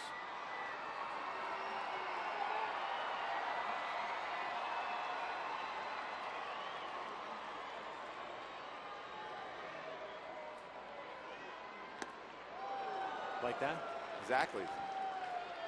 Got to take that shot.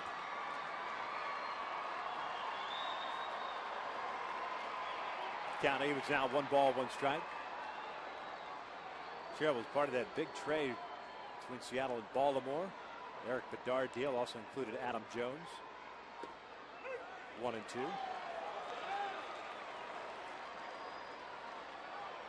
They got traded to the Dodgers in 2009. Josh Bell and Steve Johnson. Seems to have found his niche once again at the National League. 1-2. Called strike 3. Sherrill picks up a couple of strikeouts, retires the Angels in order. Here the 10th. We head to the 11th. Still knotted at 4.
Thompson only goes 1 inning, gave up a hit.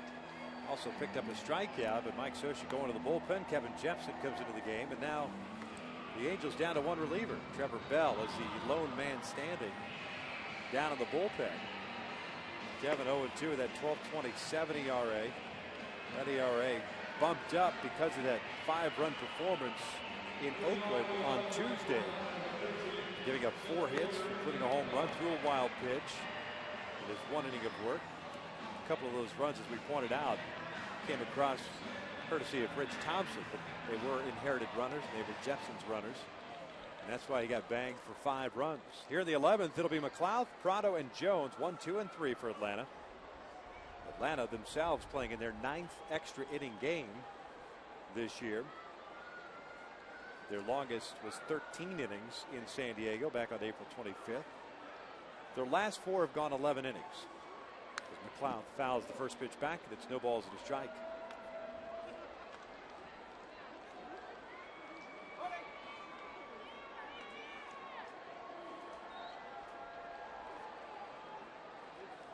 As a matter of fact, this is the 3rd extra inning game of the last 5 for the Braves. 0-1 pitch to McLeod is downstairs. 1 ball, 1 strike. Nate McLeod, the center fielder, batting in that leadoff spot for the first time this year for Atlanta. 0 for 5. All ground outs in the infield.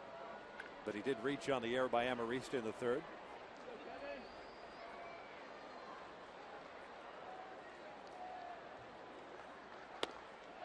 One and two.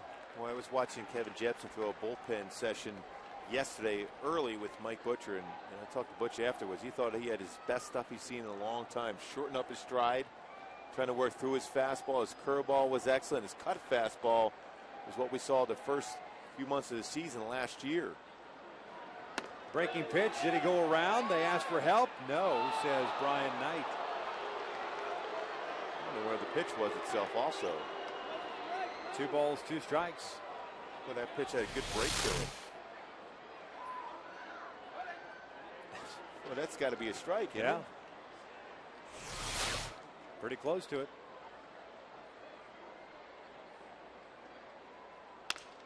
Broken bat flare into shallow center field. Is it going to hang up for Borges? He doesn't dive for it. He lays up on it and plays it on a hop. Leadoff man is on board.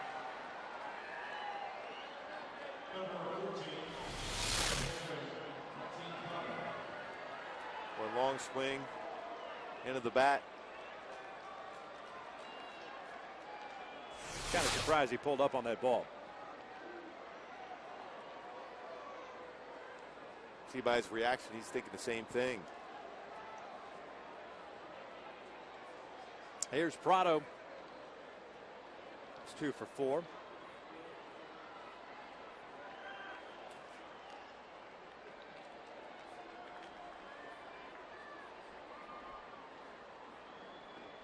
Braves closer.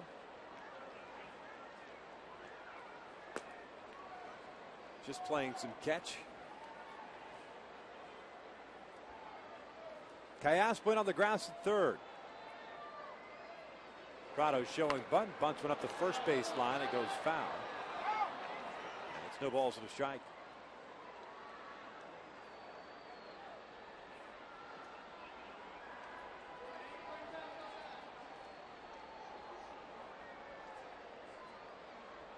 Again, the ideal thing you want to do when you have a guy squaring around against you is throw a high fastball. Certainly a pitch you have a chance to get the batter to pop up.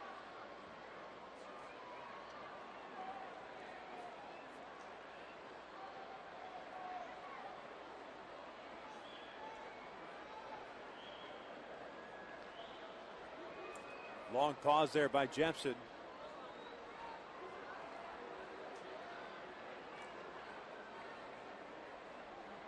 He's got an 0-1 count on Prado. Conger looking over to the Angels dugout, getting his signs from Scioscia.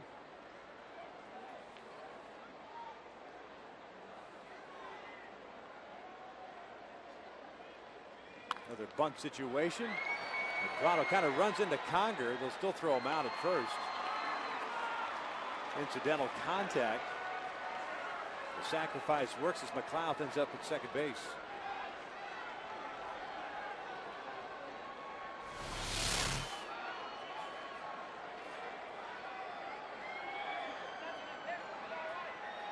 Well, Mike Scioscia wants an explanation behind that.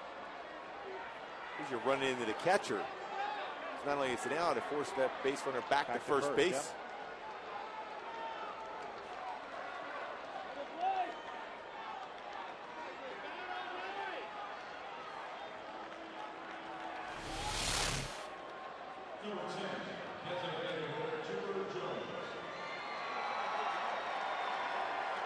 Stopping the fielder to be able to make the play.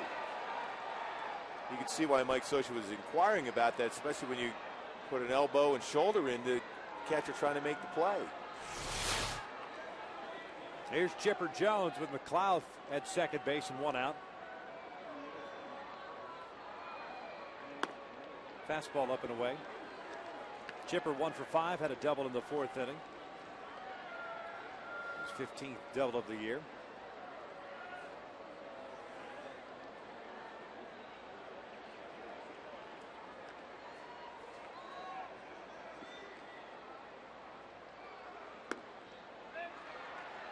Two balls and no strikes.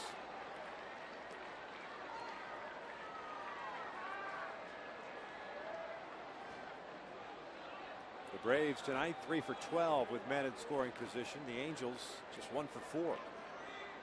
Had some opportunities early against Tommy Hanson. Hanson and Pinheiro long gone from this game. Swing and a miss. 2-1. Boy, Chipper knew a fastball was coming, and Jepson challenged him with a 94-mile-an-hour fastball. Got it by him. Well, he geared up for it, but just not quick enough to catch up to that one.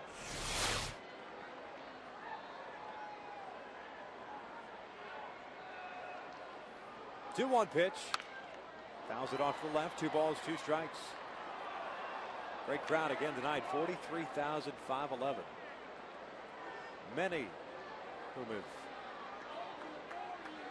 left the ballpark. It's too bad they're missing some free baseball. Lots of it. For the 11th time this year. There's been a lot of free baseball. 2-2 from Jepson. Yes, he did go around. Jerry Lane will ring him up. Conger applies the tag. 2 outs.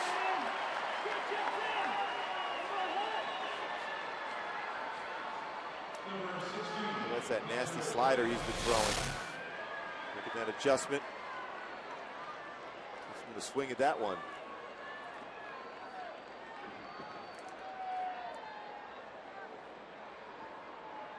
Mike Butcher coming out. Entire infield is in there. Brian McCann is the batter. First base open.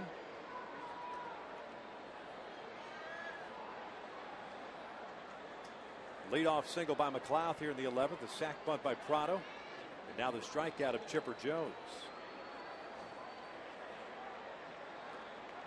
That's a tough decision to make.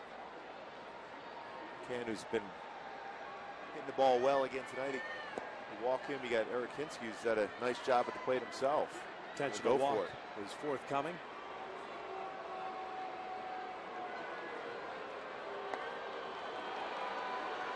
The Angels would much rather face Hinsky. McCann picking up his second intentional walk of the game.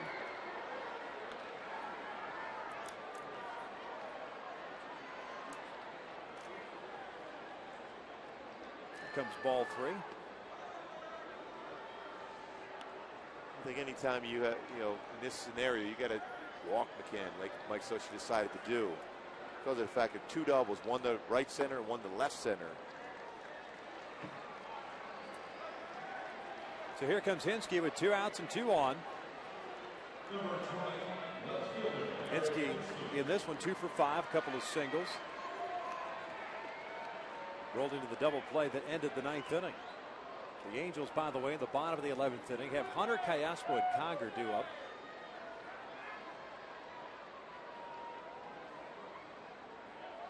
Jepson trying to get that last out to get the Angels back in the dugout with the game tied. Hinsky lays off that pitch, and it's 1 ball, no strikes.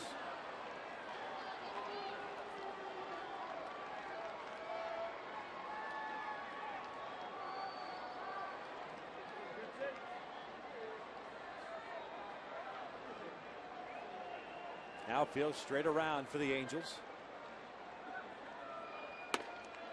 Fastball is in there for a strike. Locked him up at 95, 1-1. Boy, good pop on the fastball. That little shortening in his delivery allows him to get over that front leg more effectively.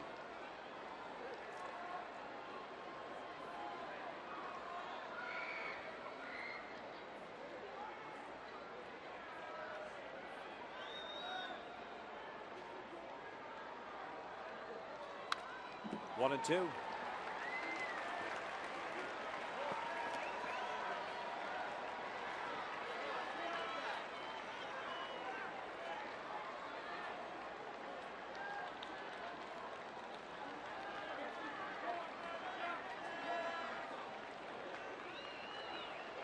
McLeod over at second base. It's McCann at first. A 1-2 count here on Hinsky with 2 outs. Trying to get him to chase that breaking ball. Count even now. And again, the pitch you want to get him on right here, 2-2. To avoid that full count 2 out situation where the base runners will get a head start.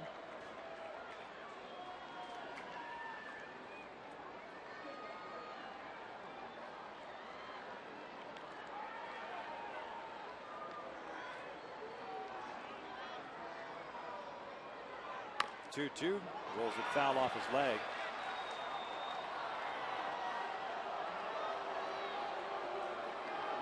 Do it again. Not one of the better breaking balls Jepson has thrown. A little bit up in the strike zone. And up. Just the speed of the pitch alone got him out in front enough, but if he stays back, that could be trouble. A lot of the plate. You can see his front head just open up enough. He was out in front, hit it off his own foot. Another 2-2. Hinsky goes down swinging. And the top of the 11th comes to an end. We head to the bottom of the 11th. 4, 5, and 6 for the Angels, tied at 4.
Torrey Hunter, Alberto Callaspo, and Hank Conger to face new Braves pitcher Scott Proctor.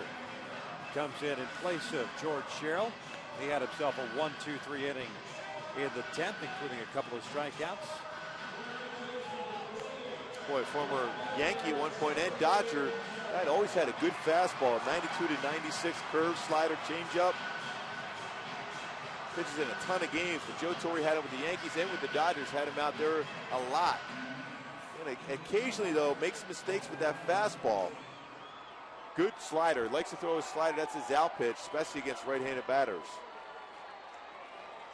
Proctor in his second year in the Braves system. Made his 2011 debut on Tuesday, the 17th, against Houston. Torrey swings that first fastball up and fouls it back, and it's 0-1. Proctor, 34 years of age.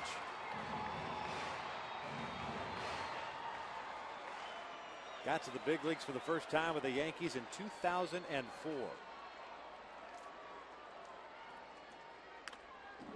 No balls, 2 strikes.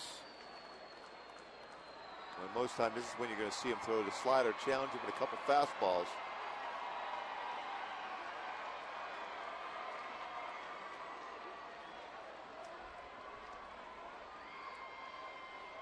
Torrey, a 2-for-4 night. Lays off the slider. It's 1 ball, 2 strikes. Proctor originally in the Dodger system after being a 5th round pick in '98. Went to the Yankees in the Robin Ventura trade.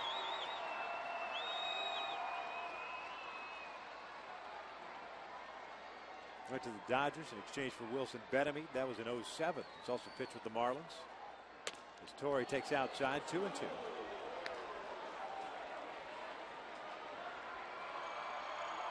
Didn't quite pitch with the Marlins. He had signed with them,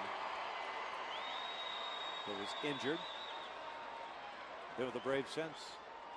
This one fouled back to the right. Still good life in his fastball. Sort of with 92s now up at 95.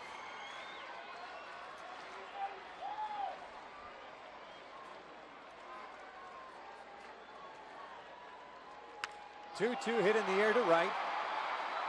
Mather is there. 1 out.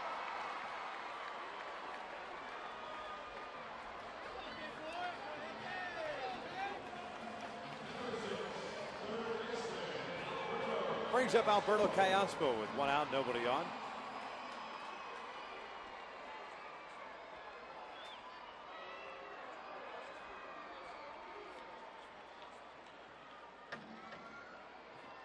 Alberto in this one 0 for 2. A couple of walks, a couple of ground outs.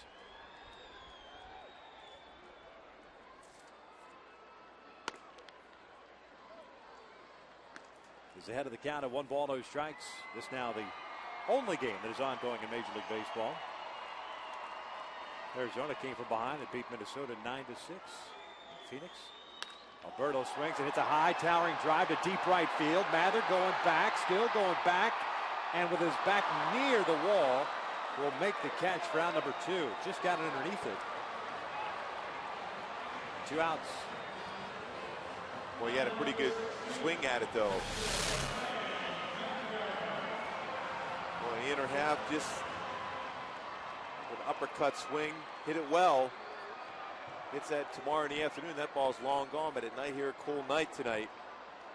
Not quite enough to get it out. Off the bat, I didn't think it had a chance. The ball carried more than I thought it would. Maybe it was just the reaction of Mather going back to the wall. Proctor with a couple of fly balls to right. Get the first 2 outs here in the 11th. Brings up Hank Conger. Hank hitless in this one, 0 for 4. Takes the breaking ball down low. Well, that's when you like to get those, another fastball, similar spot that he threw the Callaspo to Conger, who's that great uppercut swing. Popped him up down the right field line. Ugla going out. Calls off Freeman. And the Angels again quietly here in the 11th go down in order. We're through 11. We're still tied at 4.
15 hits for Atlanta, 5 for the Angels. The Angels have only had 2 base runners over their last 5+ innings.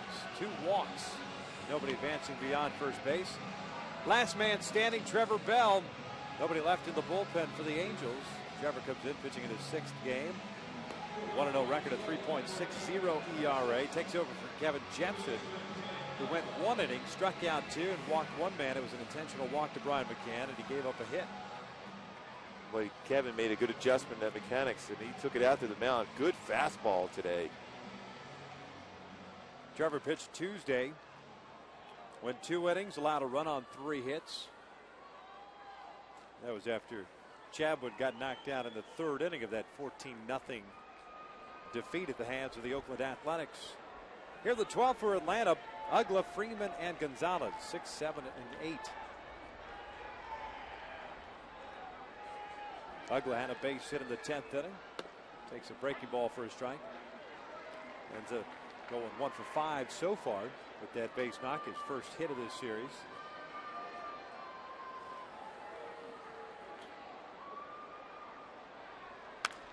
Fouled off to the right, but it's no balls, 2 strikes. Mentioned Ugla. A couple of changes in the lineup for Freddie Gonzalez.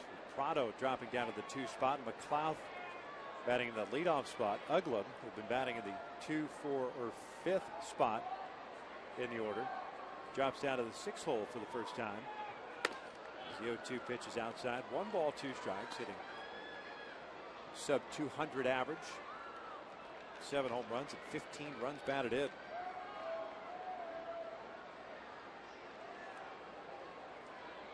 One-two from Trevor. Breaking ball's fouled back.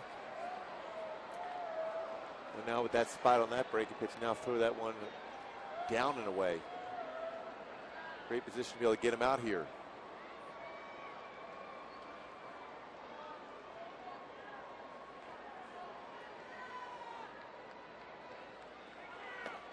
He went around on the off-speed pitch. Down goes Ugla, and there's out number 1.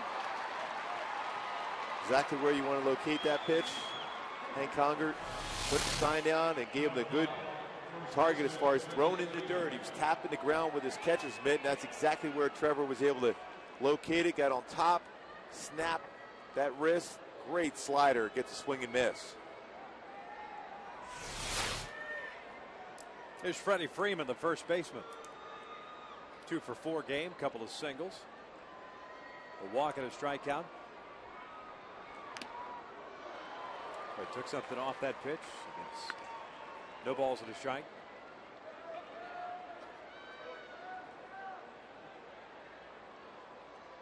The Braves still have 4 arms left in their bullpen. That pitch inside. It's 1 ball, 1 strike. Asensio and Martinez both pitched last night. I would imagine they're trying to stay away from them. Martinez went 2 1/3. Asensio went 2. That leaves Scott Linebrink and then Craig Kimbrell, the closer. This one bounced over to second, 2 outs.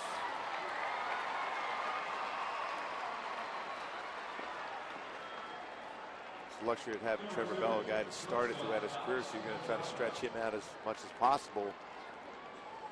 There are 2 guys left in the pen. It's Steve Solis, the bullpen coach, and Tom Gregorio, the bullpen catcher. Yeah, what do they do right now, just out of curiosity? Phone rings. Take a message, please. Yeah. There's Alex Gonzalez swinging late on that fastball, and it's 0-1.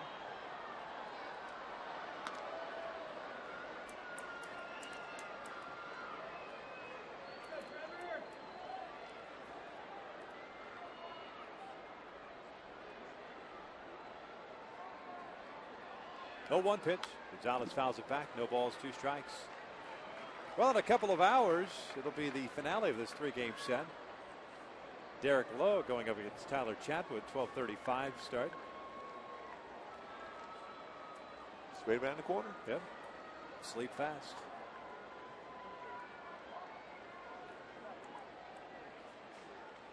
Oh, 2 chopper up the middle. Ibar to his left. Amarista kicks it into shallow left field and then stops running after it. That allows Gonzalez to go to second base.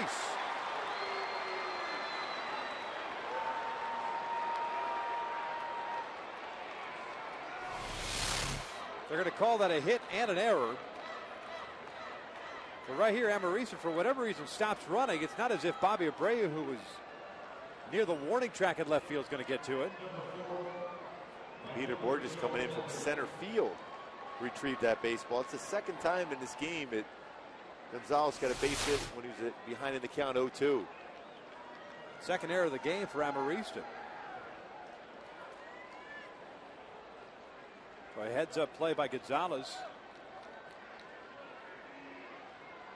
Instead of 2 outs and a man at first, it's 2 outs for the man at second, representing the go-ahead run, and Gonzalez at second base. Joe Mather at the plate. A 3-for-5 game. Popped out his last time up.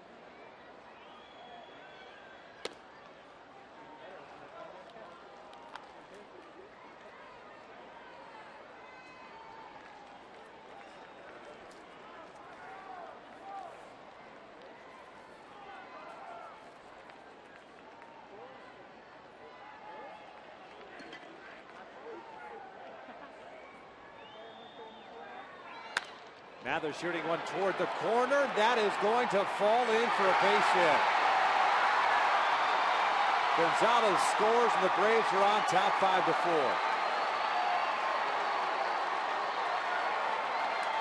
There's that error right there. Coming back to haunt the Angels.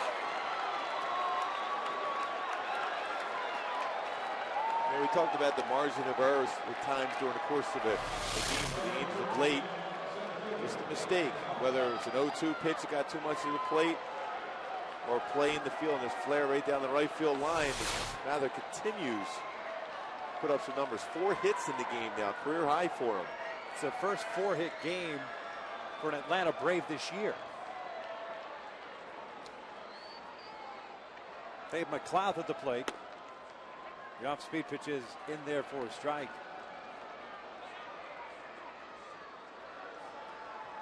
The Angels will have Trumbo, Amarista, and Borges in the bottom of the 12th to take on Kimbrel, the closer.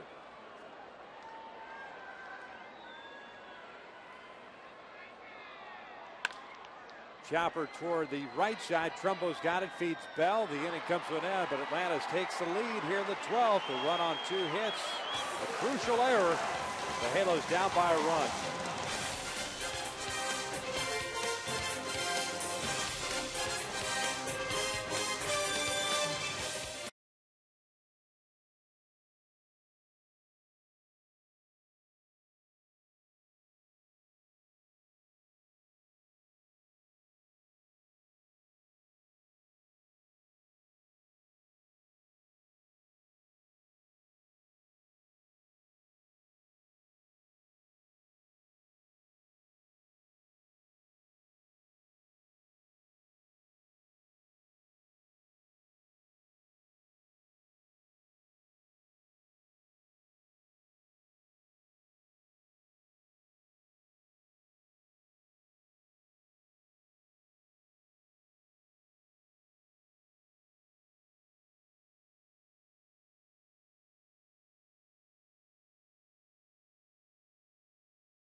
New pitcher on for the Braves. It is their closer, Craig Kimbrel. Comes in with a 1-2 record. Even 3 ERA, 11 saves on the year. 21 innings, 17 hits, 34 strikeouts in 21 innings of work. But he has walked 10. He's definitely a full max guy as far as the fastball and velocity, but at times overthrows pitches. Always seems to put guys on base. Even with that great stuff, he, as you mentioned, those 10 walks. So he is erratic at time in the strike zone. New right fielder Jason Hayward seeing action for the first time in this series. He takes over in right.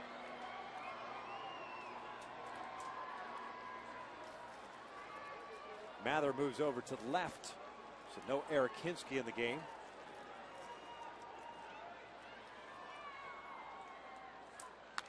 Trumbo swinging at the first pitch. Fouls it straight back, and it's no balls and 1 strike. Last night, Mark Trumbo getting a 3-run home run, 7th of the year. You get with Kimbrel's fastball, you can square it up. It's going to go a long way. Chance tied up at 1 swing.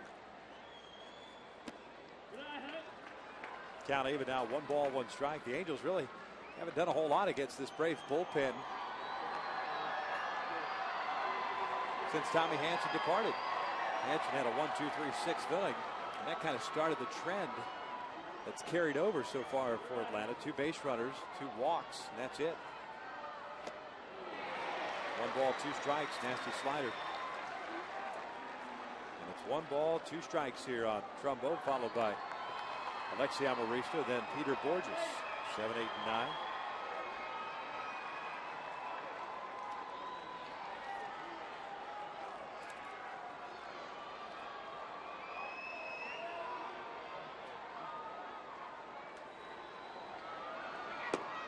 Two balls, 2 strikes. Kimbrel last year, 21 games for Atlanta, 4-0 and a .44 ERA. Braves 3rd round pick back in 2008.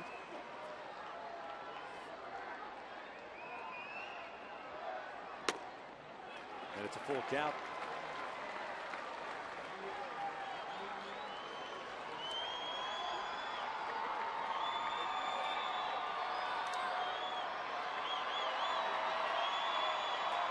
Should get a fastball here, 3-2. And he walked it. Leadoff man is on board.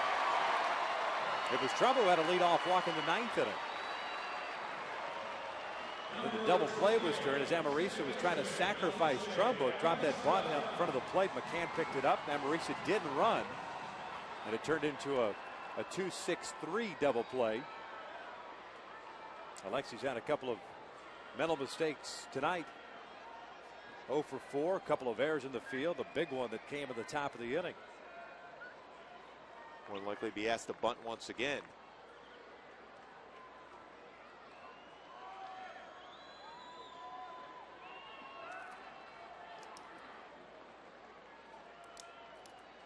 Quick throw over to first. Trumbo diving back in.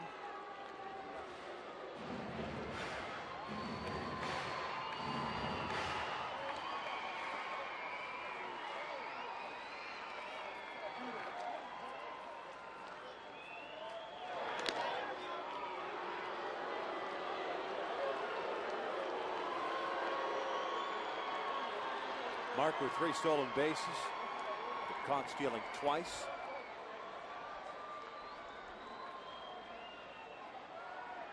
Prado in on the grass at third base. A bunt on the third base side. Prado will pick it up.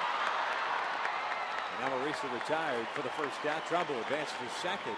Sacrifice works this time. Brings up Peter Borges.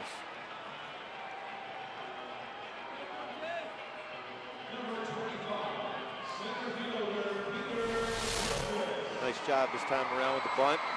Leveled the bat off perfectly.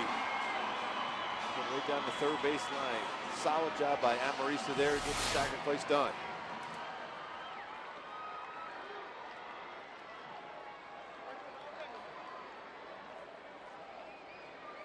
Prado and Freeman at third and first respectively, both playing in. Just a guard against the bunt with Borges at the plate.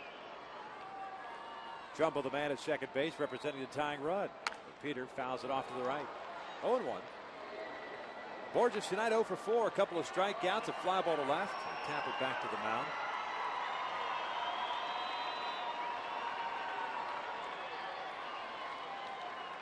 Outfield very shallow for Atlanta. Big alley out in left center field. McLeod shading Borges the opposite way. Big lead for Trumbo in the 0-1. Fastball is in there for a strike, 0-2.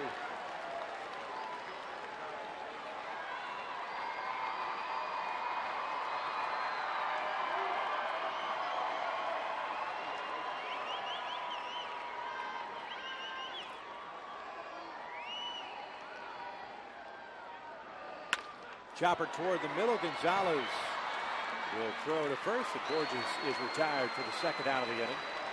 Trumbull advances to third. The Angels down to the last out. Keep in mind, Kimbrel with 2 wild pitches. We talked about him overthrowing some pitches at time. You bounce the slider, all of a sudden you get a tie game. We also got a guy up here for the Angels that's been very consistent throughout his career with runners in scoring position in Meister Sturris.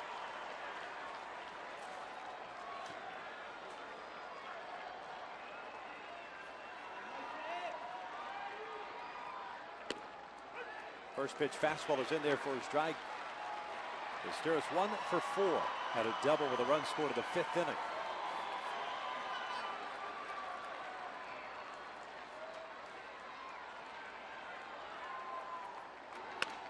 Breaking ball back to the mound. The Braves are going to take game 2 by the final of 5-4 and come from behind fashion, Gooby. Well, the big thing is when you thought 4-0 lead with Pinheiro on the mound, you'd be pretty safe. But this Braves team, with that offense they have, especially with the power numbers of Joe Mather, what a series he's had, in particular tonight with the 3-run home run, 4 hits.